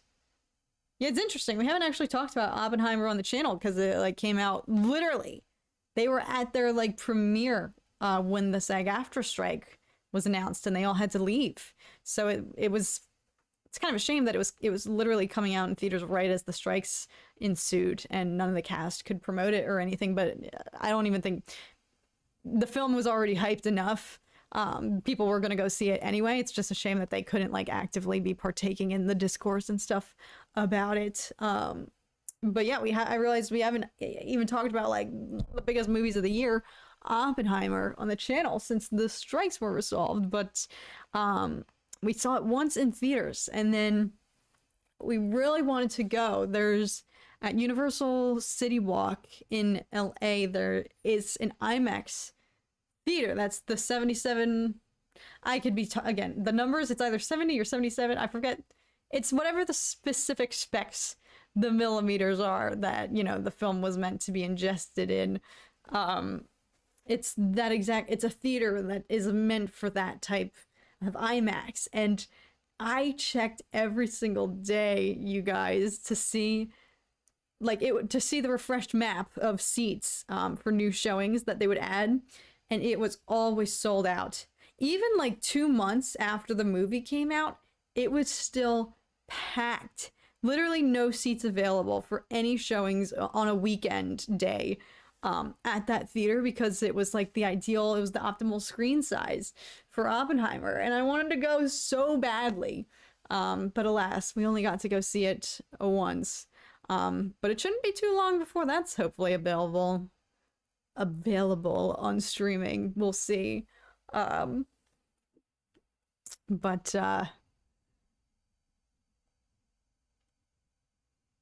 I don't know where I am anymore.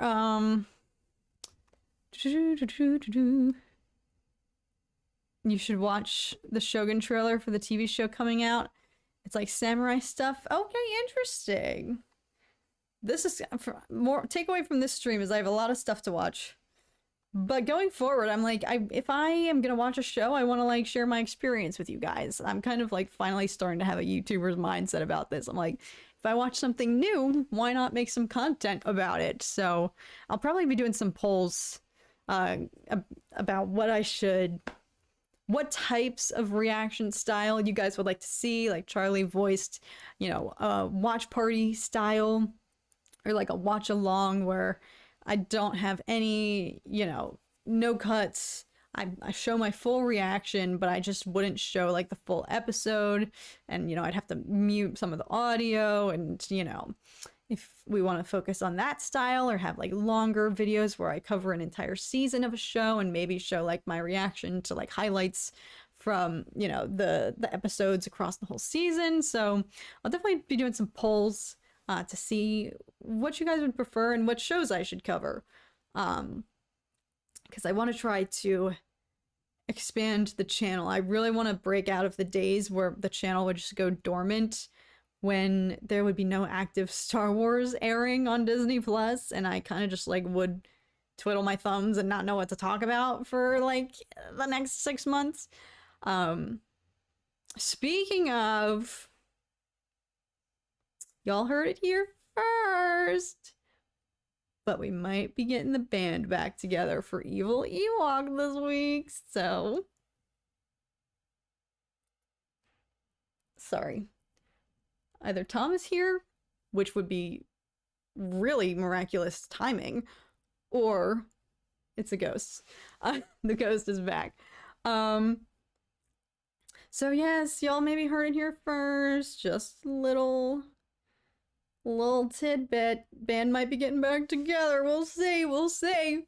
And we have a lot to talk about because 3 of us have not spoken publicly together as the Evil Ewoks about Ahsoka since the show ended. So stay tuned.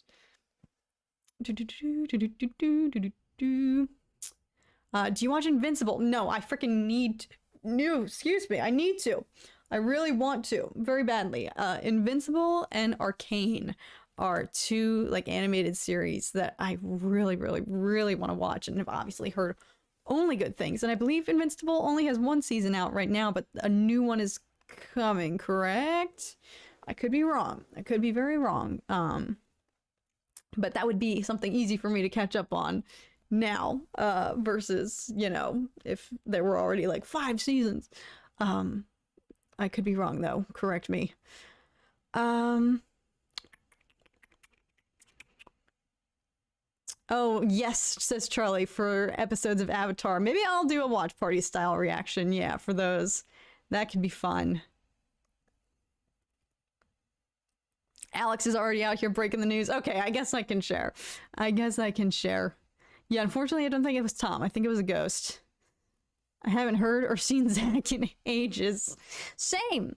And it was actually really sad because, the 3 of us, Alex and Zach were both really great about when we all kind of realized simultaneously, like, the strike affects the podcast. And if we want to stand fully in solidarity, we have to, we can't, talk about these things. And so I want to just commend them publicly because they were both really supportive. And I even expressed to Alex, I was like, listen, you guys can do the podcast, without me, please. Like, I don't want it to die down.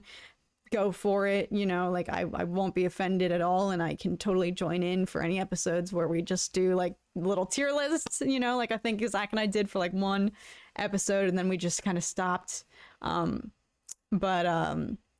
And Alex immediately shut that down. He was like, no, we're not going to do this without you. So I just want to praise my friends real quick, publicly. They're both really amazing. And I miss them both a lot because even though we only saw each other in the 2-dimensional, face-to-face space via, our screens on Streamlabs or whatever platform we were using, it still was like our weekly hangouts. Still was like our weekly time to get together and chill. And I used to be of the belief of like, how can you have real tangible friendships that like exists that were like from solely online. This was like this.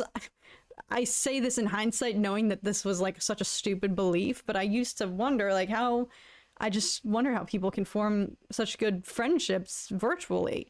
And then I, you know, met Alex and Zach virtually, and they're like some of my closest freaking friends. Alex was like at my wedding, you know, so those guys mean a lot to me. I'm just getting emo, but I want to publicly give them a shout out because I just miss them, and I'm very excited to get back in action. And I want you all to acknowledge as well, and you know, give them shout out for being so understanding and respectful and so willing to stand in solidarity as well and have to put the podcast on pause, you know, for the same reason I was, you know, putting my content on pause. You know, they did not have to do that. Although I think, you know, Zach does want to be a writer, so him for similar reasons. It's not like either of them had no, you know, like stake in the game or anything like that, but you know, they did not have to do that. And the fact that they did speaks to, you know, how loyal and just amazing they are. And so, yes, Evil Ewok, sorry, I just got so emo, but can you tell I miss my friends? I just miss them. They're just so great. And I truly believe some of like your best friendships can totally be fostered online. And that's why, you know, it was such a difficult decision. You know, obviously, you know, I had to make that decision. I didn't have much of a choice, but, you know, that was one of the harder parts of that decision-making process, to put the podcast on hold, because it was like us, you know, just being friends, hanging out once a week. So we all miss each other. We're all excited. We'll be back. We'll be back and better than ever this week. I'm very, very excited to see those guys again. So I hope I'll see you guys over there. I believe we're going live Thursday at 7. Could be wrong. Could be subject to change, but we'll see. We'll see. Evil Ewoks together strong. I know. Invincible is halfway through season 2. Okay, goes to show what I know. I don't know anything.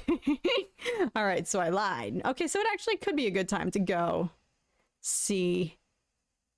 watch the first season and then catch up. Where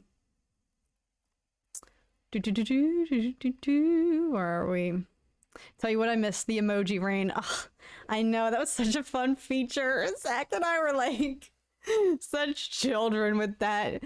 We would be like, go! And then we would literally just be sitting there staring at everything, naming it all, like live narrating as it came down, like dragons, rainbows, swords, skulls. Like it was just like we were like kids. Oh my goodness. The age of emoji rain. I'm so glad you guys liked it, because when we saw that feature, we were like, are people really going to utilize this? I mean, they had no choice. It was just the automatic AI, you know. If you were in the chat and you commented an emoji, it would just automatically. But I'm glad people liked it. We liked it too. I miss it. I miss the War of Mustafar and winning planets. I know, we gotta get back with all of our games. All of our games. What happened to the stream? Is it me or is it finished? Oh, I hope it's not finished. Otherwise, I've just been talking into the abyss. Oh, phew, it's working now. Thankfully. Phew. Let's go. I'm glad. That would have stunk if I just had this heartfelt eulogy for my dear friends and the stream crashed out. That would have stunk. That would have been so sad. Oh goodness. But yes, I'm sure still all here, because I feel like the problem is I've been sitting chatting here with y'all. I'm gonna predict it now. I've been here chatting with y'all for an hour and a half. I feel like I've said everything I wanted to say. We've talked about quite a lot, and we went on some good old-fashioned... It's fun, because I haven't done, I didn't, do any streaming or anything at all for the last few months because of the strike, and then when I did come back, I was just doing video games and stuff, so that's not exactly the same as catching up with you guys. I was playing Outlast, and fighting for my life, which, I'm gonna be real with you guys, I kind of want to play the second game. Play Outlast too. I'm not gonna lie, I might have Wikipedia'd the plot of the second game to see if I can handle it. And it does seem scarier. I think you're like out in the wilderness in Arizona and there's like a cult or something. I don't know. I kind of want to play it though. I remember when the first game wrapped up and I was like, I am never touching this franchise with a 10-foot pole ever again. This took 5 years off my life and I will never forgive them. They're amazing. The creators, they created a really good game, but I can't forgive them. And then like a day went by and I was like, I kind of missed the thrill. I kind of missed the rush. I felt so alive being, you know, so afraid, you know. So stay tuned. Maybe we'll be doing that. I don't know. Now it's not exactly the time. You know, I did that around Halloween when it was a little more appropriate versus it's the season of giving. It's the season of joy. Maybe not the best time to be playing Outlast. But yeah, I haven't done a sit down catch up stream with you guys. Obviously we had Dork Discourse last week, but that's different. You know, when there's two, when it's me and Tom, you know, we have a little more back and forth with each other versus, you know, I got to hang out with you guys this evening. So honestly, when Tom comes around, you know, he's gonna want to stream for another like hour. But I might let him take some of the reins and catch up with y'all. We'll see. I saw Outlast on sale at the PlayStation Store and thought of you. Yeah, all my friends in like the YouTube space and that community were like, you're playing this game? Like, oh my god. Because I'm such a coward. I'm such a chicken. So, but I don't know what it is. Now I feel like now that I've handled it, I survived it. Like, I freaking went into it. You guys remember how terrified I was. It's mortifying. If you weren't there for the gameplay, Outlast is basically... It is a survival horror thriller terror game. Fighting for your life, trying to survive in an abandoned, overrun, corrupt asylum in which they have been... You quickly learn that they were experimenting on the poor patients who were there. And the place has just run amok. And it's a fight for survival. And as soon as I stepped foot into the asylum, I started hyperventilating, and I literally almost had a panic attack, and I was like, I don't want to do this anymore. Why did I do this? And I was too embarrassed to just stop right then and there as much as I freaking wanted to. My fight or flight response kicked in, and it was saying, flight, flee, you can end this right now. You don't have to keep doing this. You can say, hey, sorry guys, I said I was gonna stream this and I got 5 minutes in and I value my mental health more in this moment. I can't do this. I totally had that, you know, I had full authority to do that, but I was too embarrassed. I was like, I can't. So I originally went into it thinking I was only going to survive like an hour's worth of gameplay, but the fact that we conquered the whole game, all right, I wouldn't call it conquered because I had to break up my gameplay into like 4 different sessions, and each of them were like 2.5 hours long, versus then I would go look at like... Jesus. Alright, I think this actually is Tom. Because the dog is barking his head off. Yes, it definitely is. Okay. God, I was gonna say, one more ghost attack. I can't handle this. Ghosts, dogs barking their heads off. I'm so faint of heart. Here I am saying, we conquered Outlast, the scariest game ever, and then a dog barks in my background and I'm like, I am such a phony. Oh, goodness gracious. Oh gosh. But yes, anyway, I've enjoyed hanging out with you guys this evening because when I was streaming Outlast, long story short, I was very enthralled, very engrossed in the game, and I wasn't able to catch up with you guys this much, so. Oh gosh. Sorry, I just had a heart attack. Yes, it is Tom, it is not a ghost. Confirmed. Scaredy cat. I am a scaredy cat. It's a shame that that's my name. I definitely do it justice. But anyway, even though I can't even handle the sound of a dog barking in my own apartment, maybe I'll play Outlast 2. Who knows, y'all? Look who's here! Look who's finally here. Look who decided to join us. you want to come sit and chat with everybody? Say hello. Here, take over for a sec. Sure. Well, take over for a sec, because I gotta go check on the potatoes. So, chat with everybody. They want to hear your opinions about Percy Jackson. Talk a little bit. Apologies, ladies and gentlemen, that I am an hour and 39 minutes late. Tom. Thank you guys. Yeah, sorry I'm delayed, and it's taken me a while to get here. So I know we committed to 5 p.m. Pacific on Tuesdays, and I'm definitely frustrated that the second week after committing to that, stuff comes up and can't make it happen. But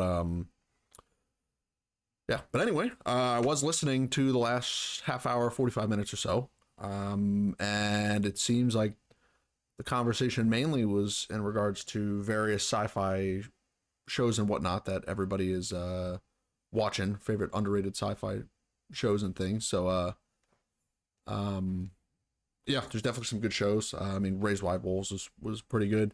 I didn't hear any War of the Worlds talk though, so I don't know if you guys are talking about War of the Worlds, but that's another one that Kat and I both watched and binged through. Hello, son-in-law. Love the beard. Thanks, Mom. Appreciate it. Yeah, I mentioned that I was gonna go shave the other day, and Catherine was like, "What? Don't shave?" And I was like, "What do you mean don't shave? You've been telling me to shave for 8.5 years." So here we are. I did not shave. What was first just a dream has become a frightening reality for those who may oppose us. That was my horrible Thrawn impression. But yeah, so I didn't really hear any of the House of the Dragon or Percy Jackson talk because I missed completely the first hour of the stream. So I don't really know what Kat has said about either, and we haven't really talked too much together about them because we've been kind of saving it for the purpose of the stream. I didn't talk about Percy Jackson at all. Oh, you did? No, I was waiting for you. Okay. I basically spoke to the fact that all I've seen is the first movie.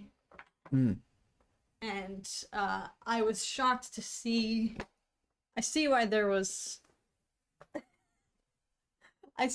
a lot of discourse and conversation about the age accuracy of the new cast here, the young actors, because I was reading in the description of like the Disney Plus video that he's supposed to be 12 years old, and then I think it was Stanley's in the chat who pointed out that in the books they're supposed to be 10 to 12 years old. And so I was like, holy shiz, the original films, they were not 10 years old, they were like 18 years old. Yeah. Looking at least.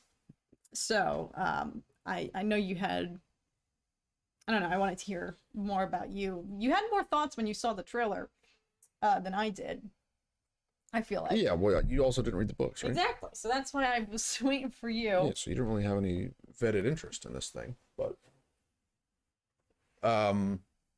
yeah, I mean, honestly, I'm not entirely sure how I feel about it. You still want to watch it, right? Yeah, I mean, yeah, I'm gonna watch it for sure. I'm gonna watch it, but I think that the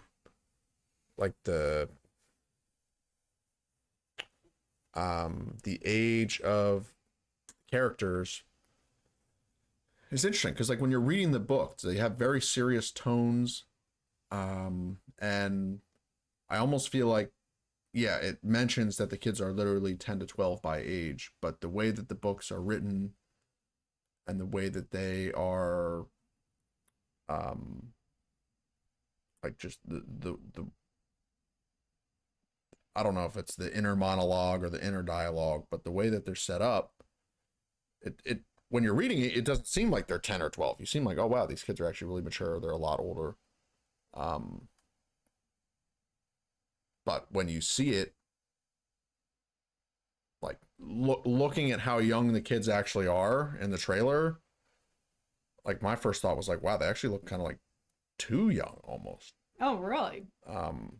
But what I'm referencing is just the like the thoughts I had when I was reading the books for the first time. And it's like, wow, these kids are actually very old for their age. They're very mature for their age. And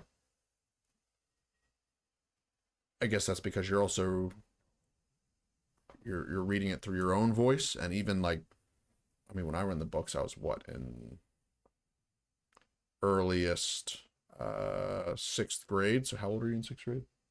12. Like 12? Yeah, that's when the movie came out, right?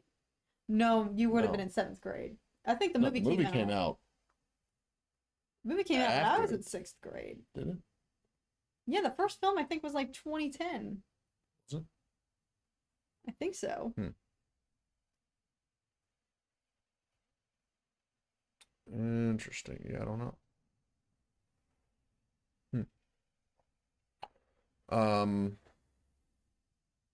Honestly, I don't remember. I I don't remember. But yeah, I I thought think like it's that. Logan Lerman and Alexandra Daddario were like, yeah, the actors themselves were older. But I think that can be a benefit of having older actors play younger characters, because you get that like you feel the grown-upness and the maturity that like a kid feels, and kids that are thrown into that type of situation, literal war, definitely have to grow up a little bit.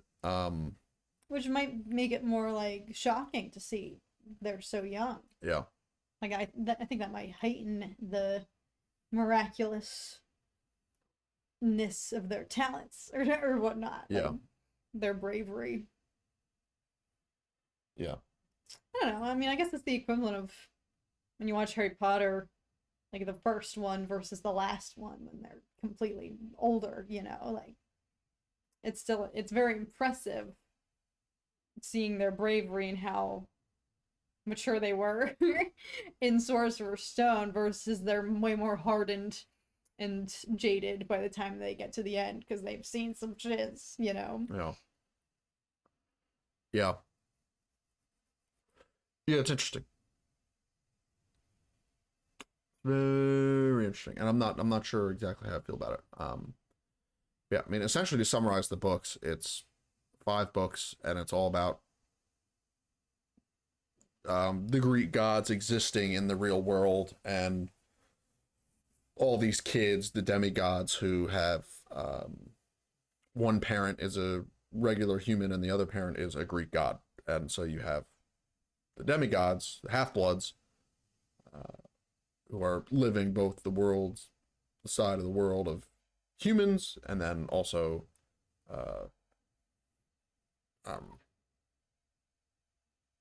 I don't know, But they don't really have any unearthly interaction with the gods, right? Like until he goes. I'm just thinking well, about the first movie. parents have to claim who you are. It's like that's the whole thing. Like this whole story goes. It starts off with Percy having no idea that he is a demigod. He doesn't even know the world exists, because Right. the godly world and the monsters and stuff are hidden from view of people who aren't demigods or gods. So like regular human can't see any of the creatures or anything that's going on. Oh, that's right. So only the demigods and gods can see everything that's going on. So you don't, if you're not a demigod or a god, you don't see any of the conflict or the fighting or the monsters or anything, because that's just how it is. And so you start off with Percy having no idea that any of this even exists, and then he gets totally thrust into this world and adventure because of the monsters start to come after him, and essentially he has to be told the truth, and he's no longer hidden. Essentially, it was a plot. There's a plot his whole life to keep him hidden from the evil gods and the monsters and everything. But then that gets ruined, and then he gets forced to go to Camp Half-Blood and fully embrace the fact that he's a demigod. And I don't want to spoil too much for people who are interested and are going to watch the show, but essentially he's a very special demigod, which is why he was hidden.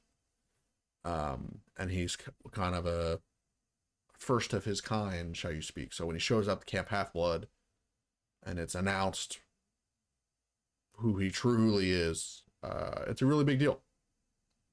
It's a really, really big deal. And then it goes from there. And then you go on all these different, I mean, each book essentially focuses around a central quest, but there is kind of a lingering storyline and foreshadowing to what is yet to come that goes through all the books. So the 5th book is kind of a nice culmination of... If I see a Minotaur get an uppercut, I will be 500% in, Charlie. Yeah. Well, I don't know if you watched the trailer, Charlie, but the Minotaur shows up early on in the story and cannot confirm or deny if Percy hits it with the fat uppercut or not. The show literally comes out December 11th. Yeah, it comes out next week. Yeah. I'm actually very excited, and it's a 2-episode premiere. Yeah.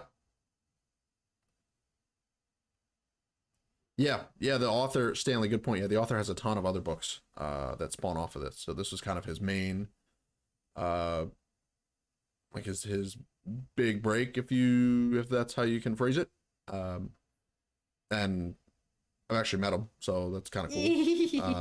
When the Lightning Thief came out, we read it in class in 6th grade, and then he came to our school and gave a whole speech and presentation and everything, and then he signed everybody's books and got to meet him. Do you have the signed book? I don't know. I honestly don't know. It would be in your closet, right? I don't know where it is.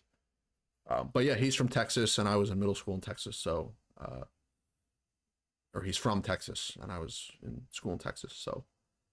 Yeah, so that was cool. And then after that, I was like, wow, Lightning Thief is really good. Let's just, read all the other ones as they come out. So it's great.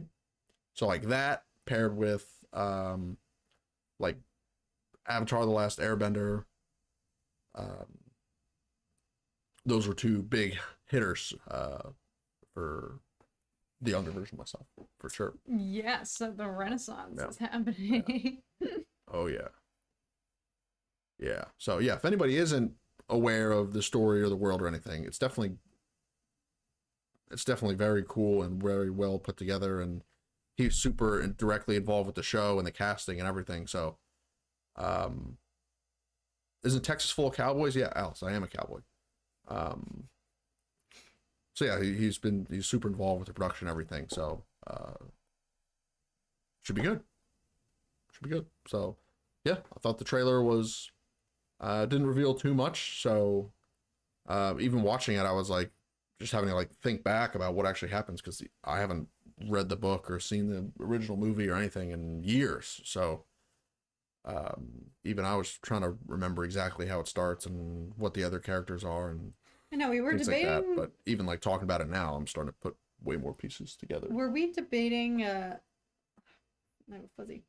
rewatching the original movie, or did you not want to do that? I don't want to do I don't want to do that, because then I'm going to be comparing the movies versus reliving the story again. That's true. After years and years of not remembering what the story is. So plus it'll be way more fleshed out, since that was just a movie. This is a series, so I imagine there's going to be a lot in the show that was not included in the film. Yeah, I'm sure there will be. And I don't even remember. Did they just do 2 films? I know they did a Sea of Monsters. They did. I don't remember if they got somebody in the chat earlier was Titan's Curse. Titan's Curse is the 3rd one, I think. Who was it in the chat earlier who said, "Do not watch Battle of the Labyrinth"? What's the 5th one? Or is Titan's Curse the 5th one? Lightning Thief is the 1st. Sea of Monsters is the 2nd. Titan's Curse may be the 3rd. Battle of the Labyrinth is certainly 4th. But I forget the 5th one. Forget. Yeah. If anybody knows, please let me know. Visitor Seda, I'm glad we did our job. I had 0 interest in this show, but now I think I might check it out. Let's go. There you go. Yes, I had a feeling I ratted myself out in my reaction, which I posted today before this stream. that, you know, Tom was the one who really requested that I film a reaction to it. And as I posted it on the channel, I was like, you know, this is a totally different audience. I don't even know, you know, I think it was popular like when it came out, but that was over 10 years ago. Like, Yeah. it has been a really long time. So I'm interested to see what the viewership will be for the show. You know, like people our age who were in that age range reading the books, or a 12-year-old going to see it. You know, we were the target audience over a decade ago. So I'm curious if this will attract specifically younger viewers because they cast age appropriate actors, and if it will still appeal to those of us who are 20 something now. You read the books, you know, you still want to watch the show. I think it'll be interesting to see how they toe that line, if they do, or if they just try to appeal, you know, target the newer, you know, audience of 12 or something year olds who might go and read the books. Yeah, I don't really remember. All I know, I remember the ending of the Sea of Monsters, the original movie, when they go to the like the playground, not the playground, the amusement park. It's like a ghost town. Also, how is Charlie cowboy or different cowboy? No, Charlie's just got that southern twang. That beastly southern twang. He's still too east for cowboy territory, so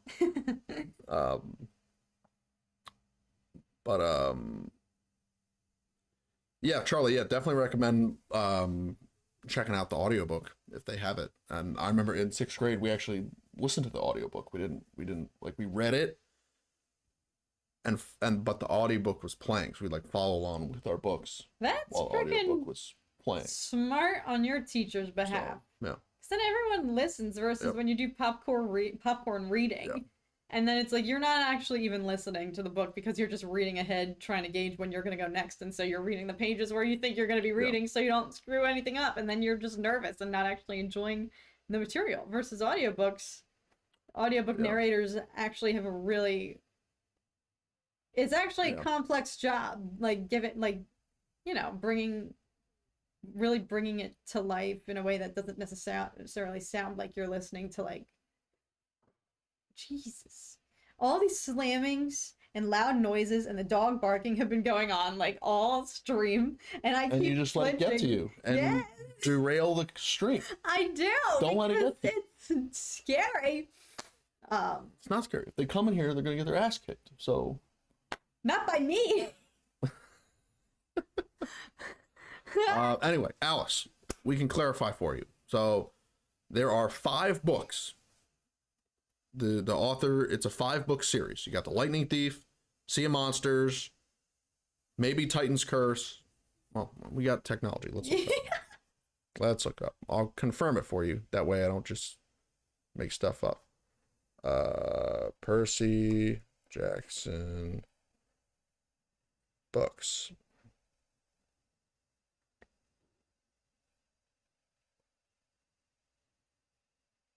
The Last Olympians. Okay, so Titan's Curse is 3. Battle of the Labyrinth is 4. Last Olympian is the last one. That's correct. And they eventually the first one came out in 2005, and then Sea of Monsters 2006, Titan's Curse 2007, Labyrinth 8, Last Olympians 9. So it was like a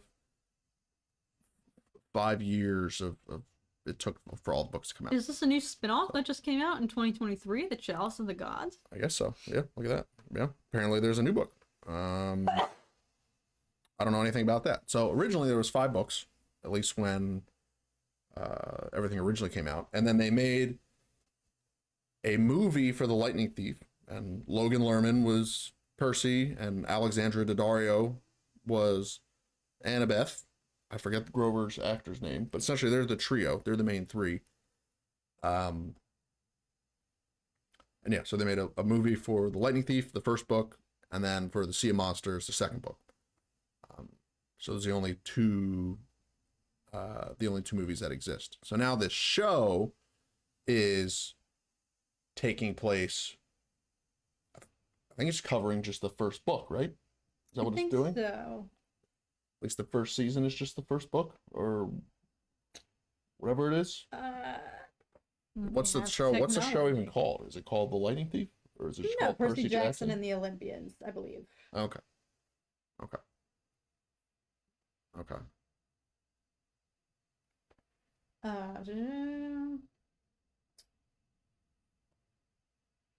Yes. Thank you, Stanley's, for confirming. Glad we are our internet search checked out. Lord Fowl, you've got all the audiobooks. Nice, nice. Andrew made it in. What's up, Andrew? How's it going?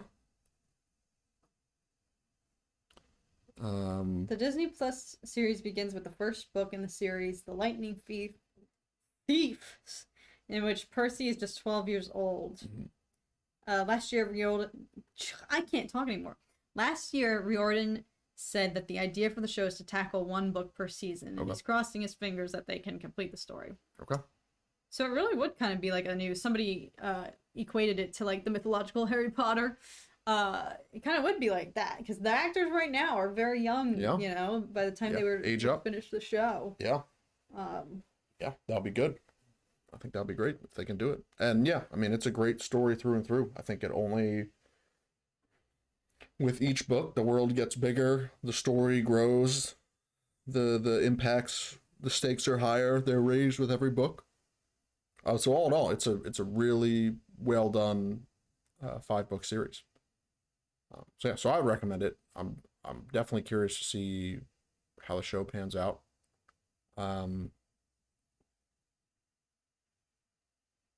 So yeah.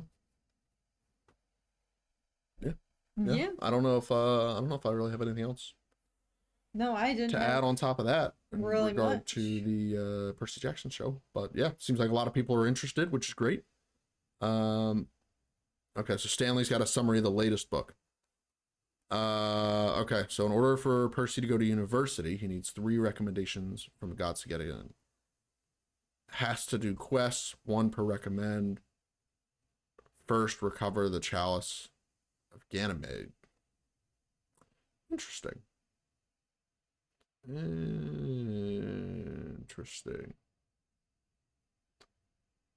Yeah, okay. Very interesting. Yeah. I forget what age he is in the last book. I don't know if it's 12 plus 5, 17. I forget if it's a yearly basis or not. I think it might break, kind of like how Harry Potter at the end, it's just like it all breaks loose and it's just like a year-long thing for the Deathly Hallows. Mm-hmm. I forget if this story ends the same, where it's like, yeah, Camp Half-Blood, you like, it's like a summer camp type thing. But I forget if he ends up being like a year-rounder towards the end because of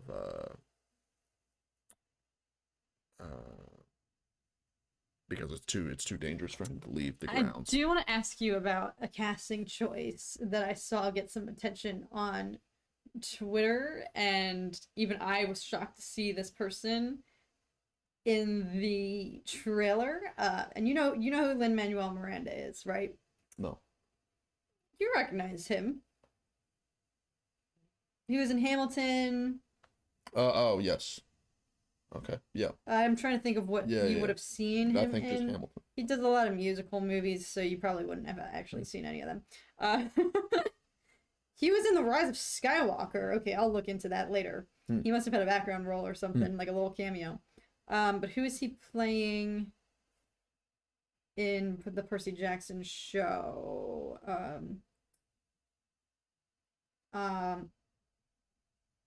He plays Hermes. Okay. What do you think of that casting?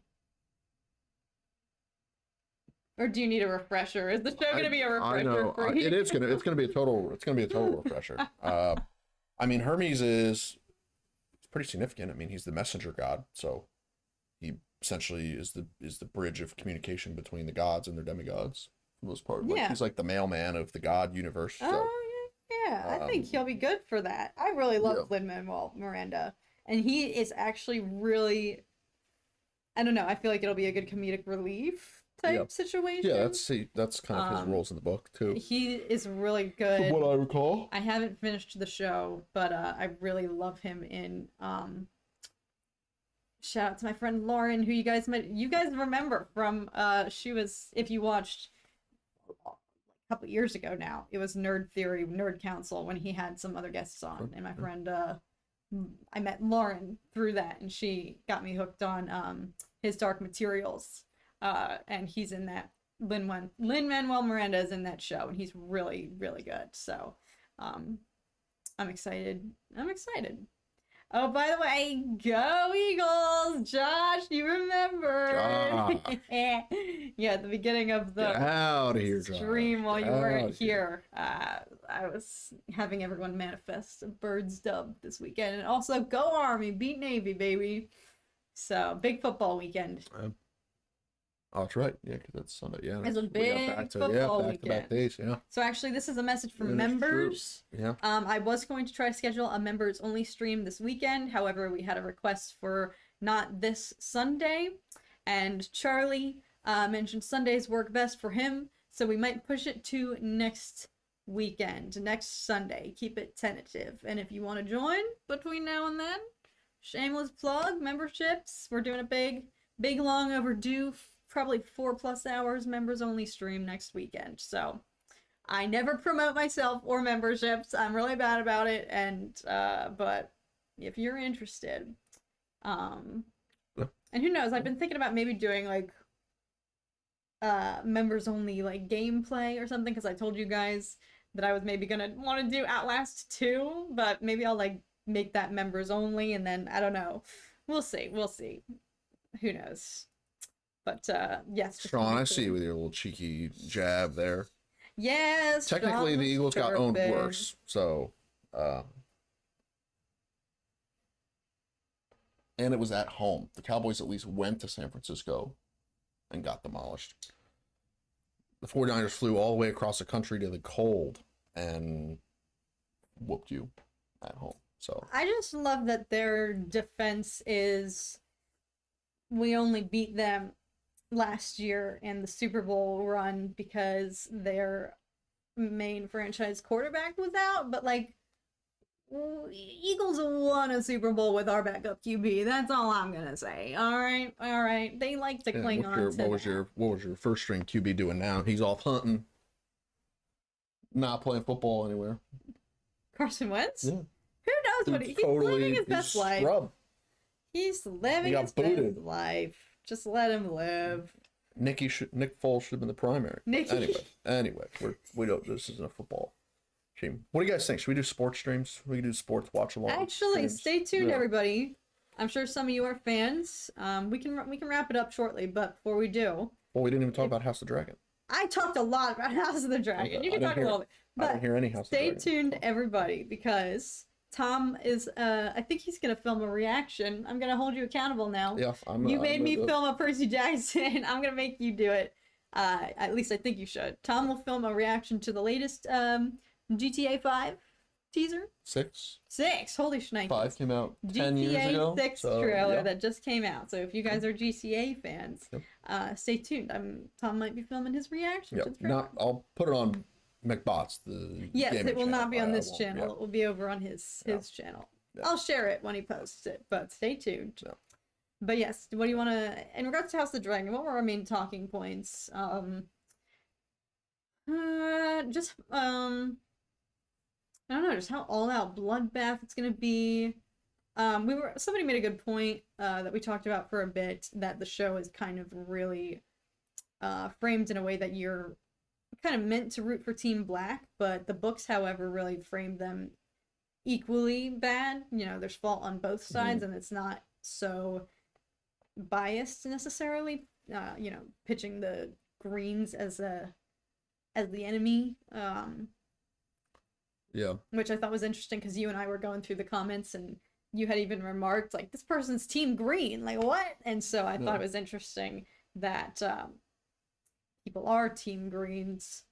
I don't know if you want to speak to that. I don't even know. Yeah, I think it is interesting, because like, not once from watching season 1 did I favor the Greens at all.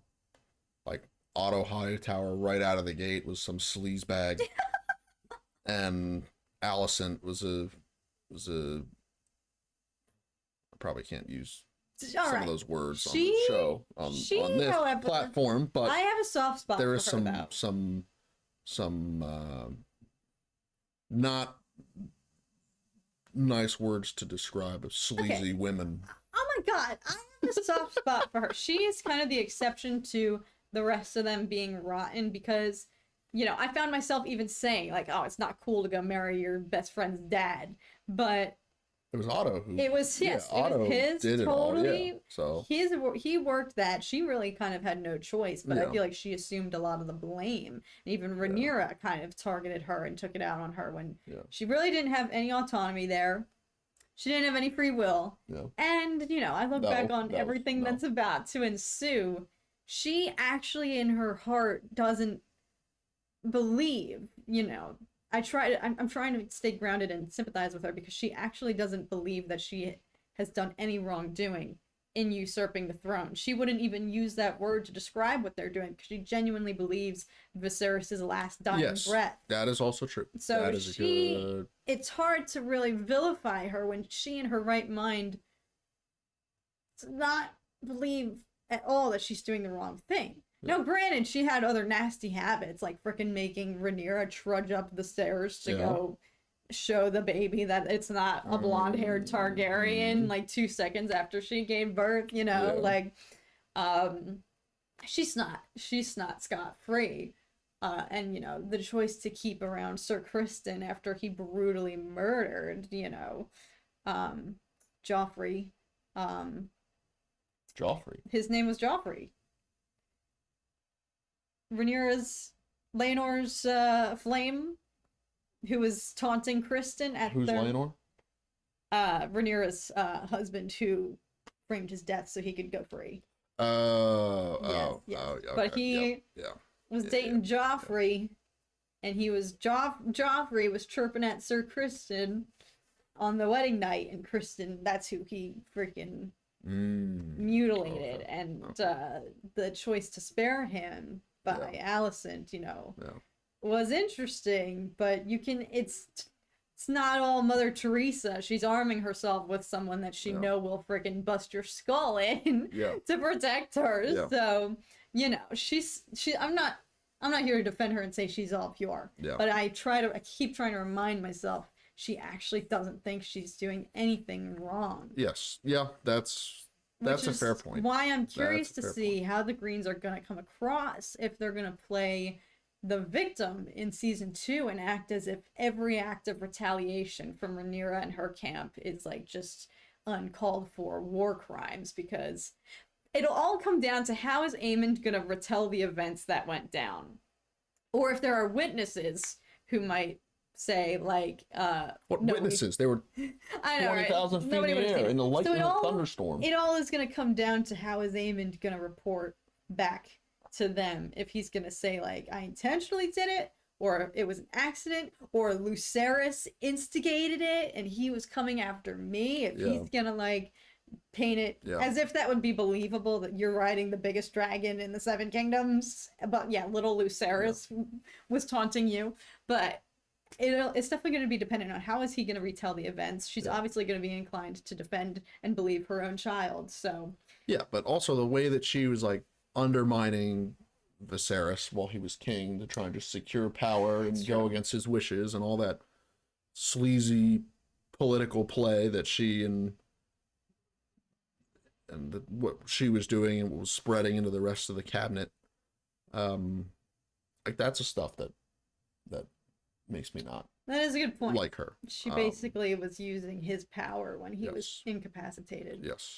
And somebody made a really good point, and I don't know if this is explained further in the books, but, you know, Viserys had to wear that Phantom of the Opera mask to conceal the side of his face that had just completely rotted away and eroded, basically. Yeah. And somebody pointed out in my comment section once that it was the side where, like, Alicent sits. Yeah. And it's like the symbolism for the greens chirping in his ear, and it's poisoning him, like eroding that piece of him. So So I don't know. Who knows? Keep talking if you want. I gotta check on dinner one more time, or you can conduct a little poll if you want. Do your poll. Do your poll. I haven't thought of one yet. I haven't thought of a poll yet. But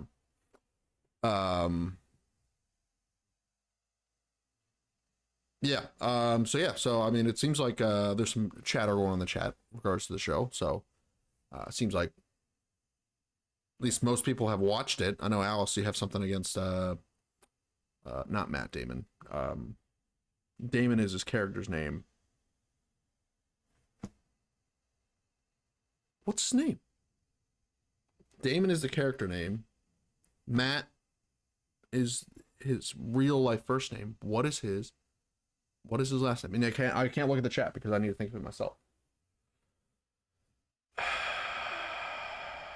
What is it? Matt Damon is Matt Matt Damon is a totally different person. We're talking about Matt Damon is his character name. Matt Damon is the Martian. This Matt is Doctor Who. Like, I'm not looking at the chat. I'm not even looking anywhere in the direction of the chat because I need to think of it. And I swear on my drive home, I was thinking about who it was.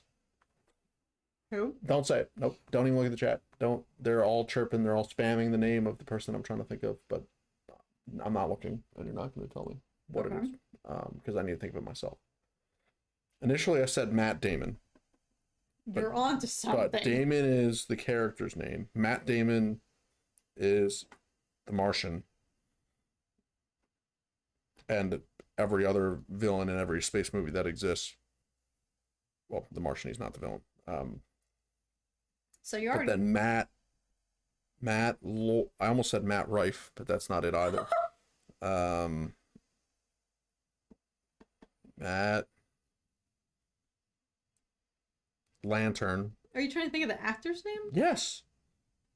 You're a Doctor Who fan, aren't you? No, I've seen, like, watching on Night Shift, but Matt.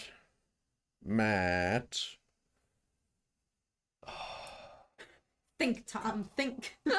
What is his name? I swore I just thought about it a half hour ago on my drive. Matt Lanter is Anakin. Lantern. Not Lantern. Lanter is Anakin. Matt Lanter is Anakin. Matt Lantern, everybody.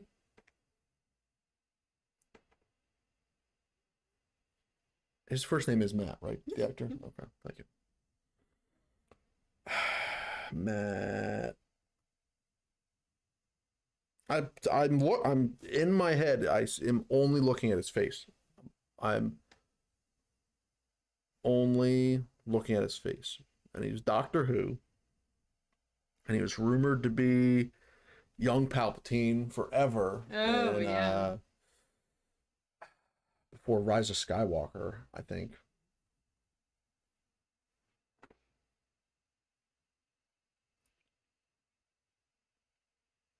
This is amazing, says Charlie. Not looking at the chat. Not looking at the chat. Does the last name start with a D? No. It doesn't. Okay, I'm hung up on the D right now. But, Matt. Does it start with an R? Is that why I was thinking Rife? No. Nope. Close. Am I ever going to think of it? Or do I give up?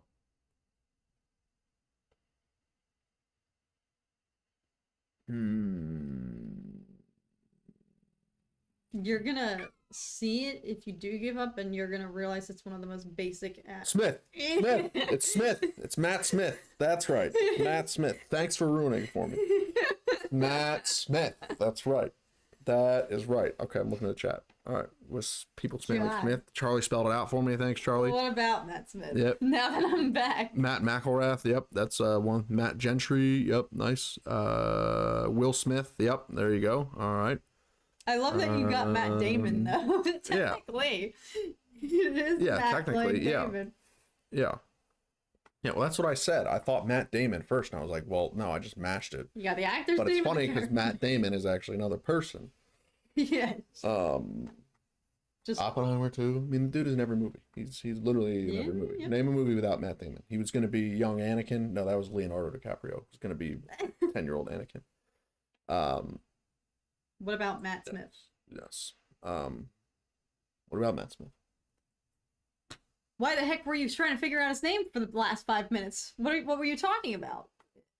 Other than trying to figure out his name.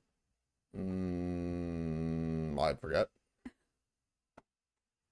Oh. Why did Matt Smith come up? Can anyone remind me, please?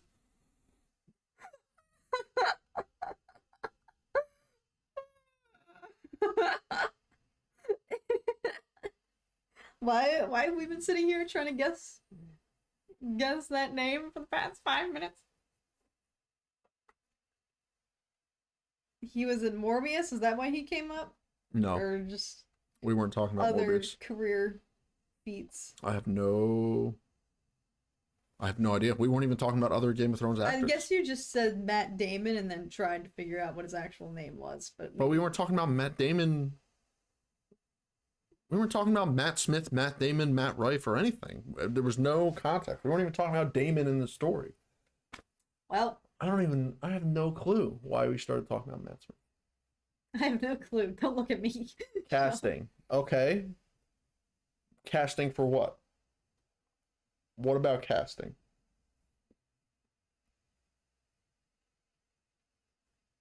Casting for what?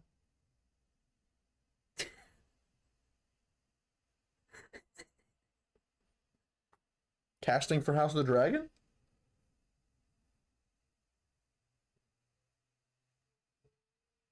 Casting in general? I don't know. I Did literally someone just say Damon in the chat and interesting how the mind of a Tom works. Yeah. There's sometimes it just doesn't, like right now. And the last 10 minutes of this stream has just been the mind of Tom not working. I no clue. Do you want to do a poll? Okay, yeah, I have my poll now, thanks to all this. At least we got one benefit out of this. Yep. Tom thought of his poll. We'll finish off the night in typical Dork Discourse fashion, everybody, with a good old...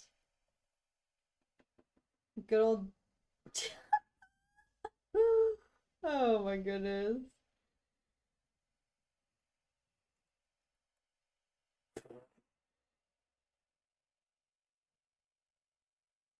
I'm surprised you know this many Mets. Well, I just named... Don't spoil it! You just spoiled it! They don't know. What's another one? Matthew Broderick. No, I don't know who that is. Ferris Bueller. No.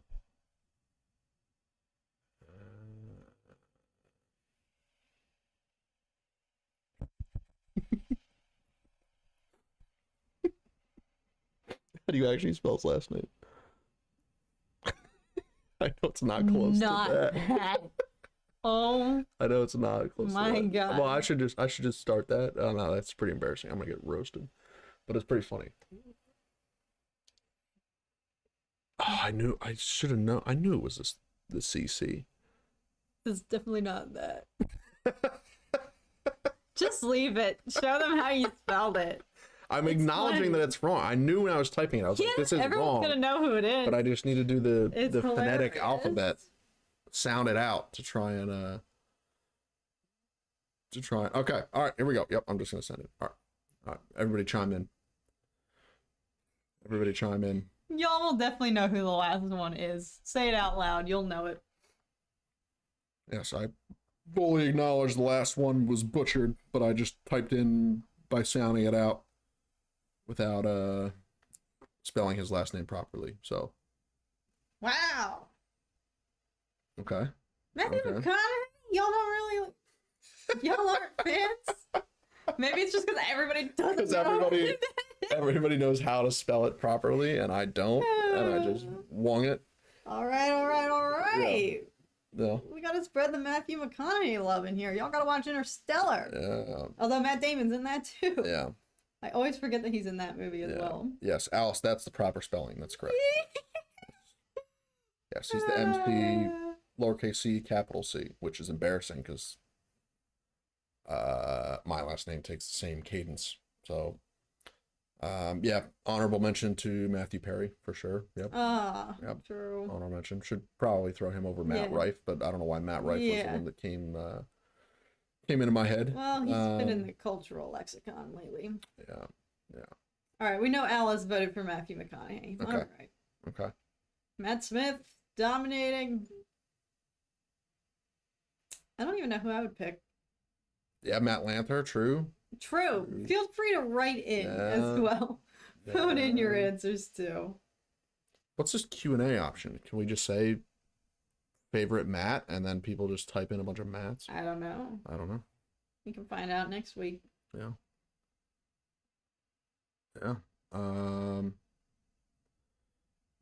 Yeah, so my vote would go towards McConaughey, I think.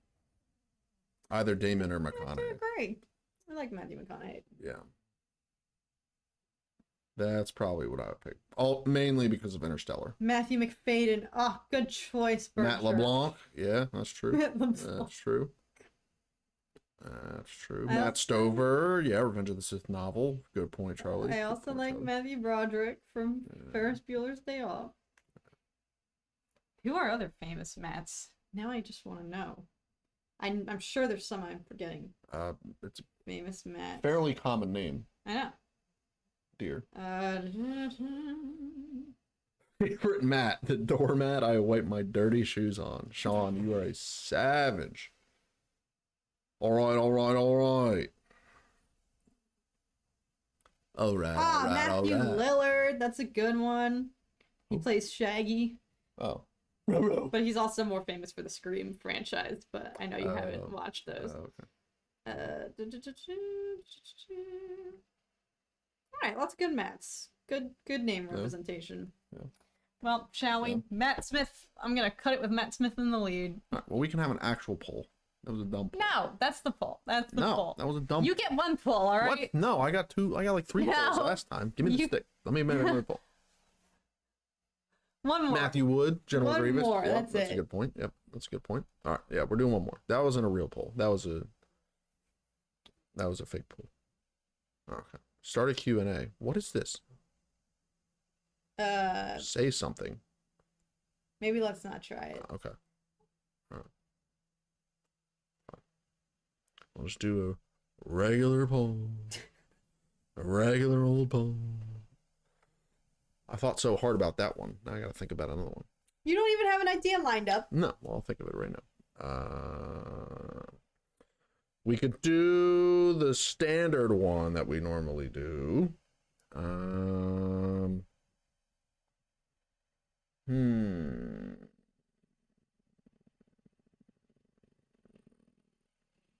This is why I don't endorse polls unless you already have one lined up. Well, I just thought of one in 2 seconds, so.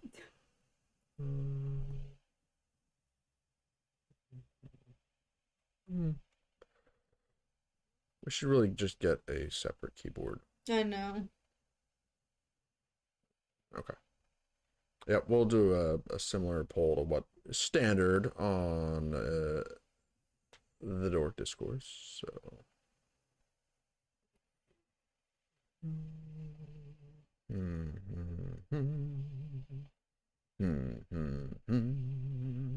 And yep.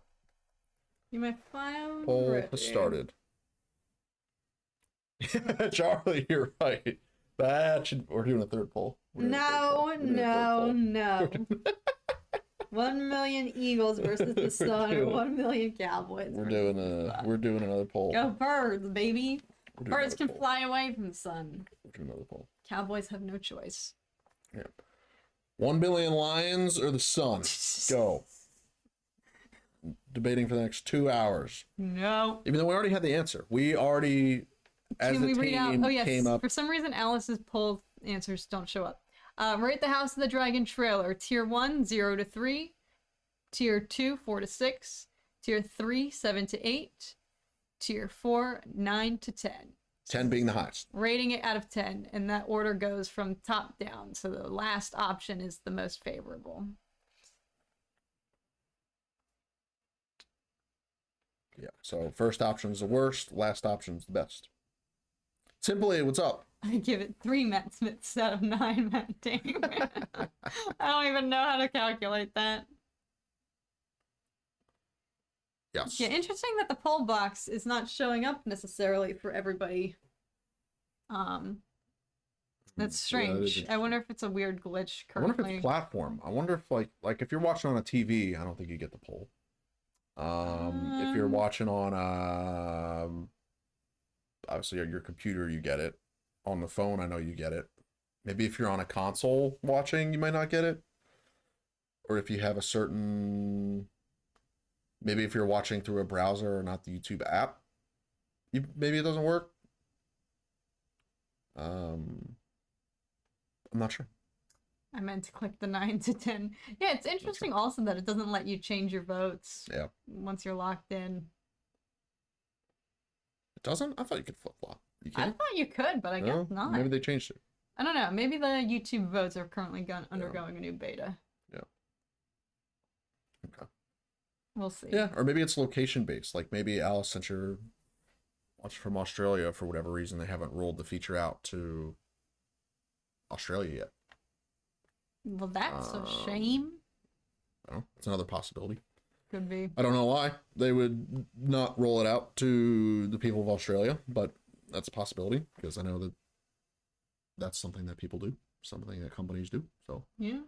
But yeah, I mean, overwhelming majority. Oh yeah, I think in terms of a first look, and it's also like, you know, for the most part, I think even if you didn't read the book, we can all imagine what's gonna go down. Rhaenyra's face was looking... Don't spoil. I don't read the book. No, I'm saying, even for those of us who didn't read the book, we can all take a guess to what is gonna happen based on Rhaenyra's reaction in the final shot. Blood will be spilt. Blood is gonna be shed. Flames, fire going down everywhere. Like, yeah. So it's not even really like they had to necessarily explain much of what the plot is gonna look like, but rather just give us a little tease of everyone's gonna die. Here's how it's gonna go down. So, but yeah, I'm really excited for just even what the aftermath is gonna be in the premiere episode of just everyone recoiling, being like, all right, shoot. How are we gonna, what's gonna happen, you know? So, and also very excited to see the Starks, as some of you predicted. I think people think Starks are gonna show up in the first episode, which I agree. I think we're gonna see Ned, see Boromir again. No, I believe Cregan. Bring back Boromir. Cregan Stark is the ancestor that we're gonna meet. Cretan. Cretan Stark. Cregan. I think that's how his name is pronounced, unless I'm mispronouncing it. Cregan. But I'm curious to see where he falls in that timeline. Like what is he to Ned? Yeah. Yeah, I don't know. Cregan. No idea. Either Cregan or Cragen. Probably Cragen. Cragen Stark. Yeah. What's his relation? Where's the Stark family tree? A wiki of Ice and Fire. That's the Game of Thrones wiki page, wiki site. Nice. Who is Cregan to Ned Stark? Cregan to Brandon to Baron to William to Edwill to Rickon to Ned. So he's his great grandfather. That really kind of puts things in perspective. Yeah. Yeah. So basically, so far removed from Ned, yeah, Birdchurch, good point. Counts. Birdchurch, good point. Is he related to Ed Sheeran or no? Oh my god. Tony Stark? Yeah, simply yeah. Tony Stark and Ed Sheeran, the long lost relatives of Boromir. Oh my goodness. All right, well, we'll cut the poll there. Yep. Majority of y'all favor the trailer. Yeah. That's good. And on that note, I think In typical fashion, we'll finish it out with our good old poll and sign off for the evening. Hopefully next week, we don't have a topic yet, but hopefully Tom will be here for the majority of it. Yes. But glad he was able to join. There's no indication that I will not be. Oh, we'll see. So. We'll see. But thank you all. Some of y'all have been here for the full time, and we've been going for 2.5 hours. Yeah. So thank you for spending your Tuesday or very early Wednesday evening with us. I do appreciate it. I hope you guys are all doing well with the onset of, daylight savings and everything. I know it's a tricky time of year when the sun sets at frickin' 3 o'clock, depending on where you are geographically. I know personally I hate it, so I hope everyone's doing okay. Enjoy a nice cup of cocoa, watch a nice seasonal film. It can be whatever. It doesn't have to be a Christmas movie. It can be whatever you want. Anything that makes you happy. Anything that brings you joy. I know this time of year is popular for Lord of the Rings, so I hope this week you finish it out strong and do something you enjoy in between. A little something for yourself every day. And go Army, beat Navy, go Birds, baby. Manifest that Birds dub for me, friends. One more poll. No. No. Give it to me. No. Go Birds. Go Birds. Thank you guys so much for watching. Sorry, I'm just trying to finesse. There we go. Tom put it up on the dual monitor. Thank you guys so much for watching. Really enjoyed spending some time with you guys. Thanks everybody for waiting out for Grand Moff Tom and keeping me company when I thought there were ghosts in the background. I appreciate you guys. There's no ghosts. Confirm. They're all dead. We will see you guys again very, very, very soon. But until then, Go Cowboys. That's right, simply. Hope you have a great rest of your day, night, morning, evening, 3 a.m., wherever you are. And we will see you guys again very, very soon. Boo, Josh. Take care, everybody. Go Birds! Go Cowboys.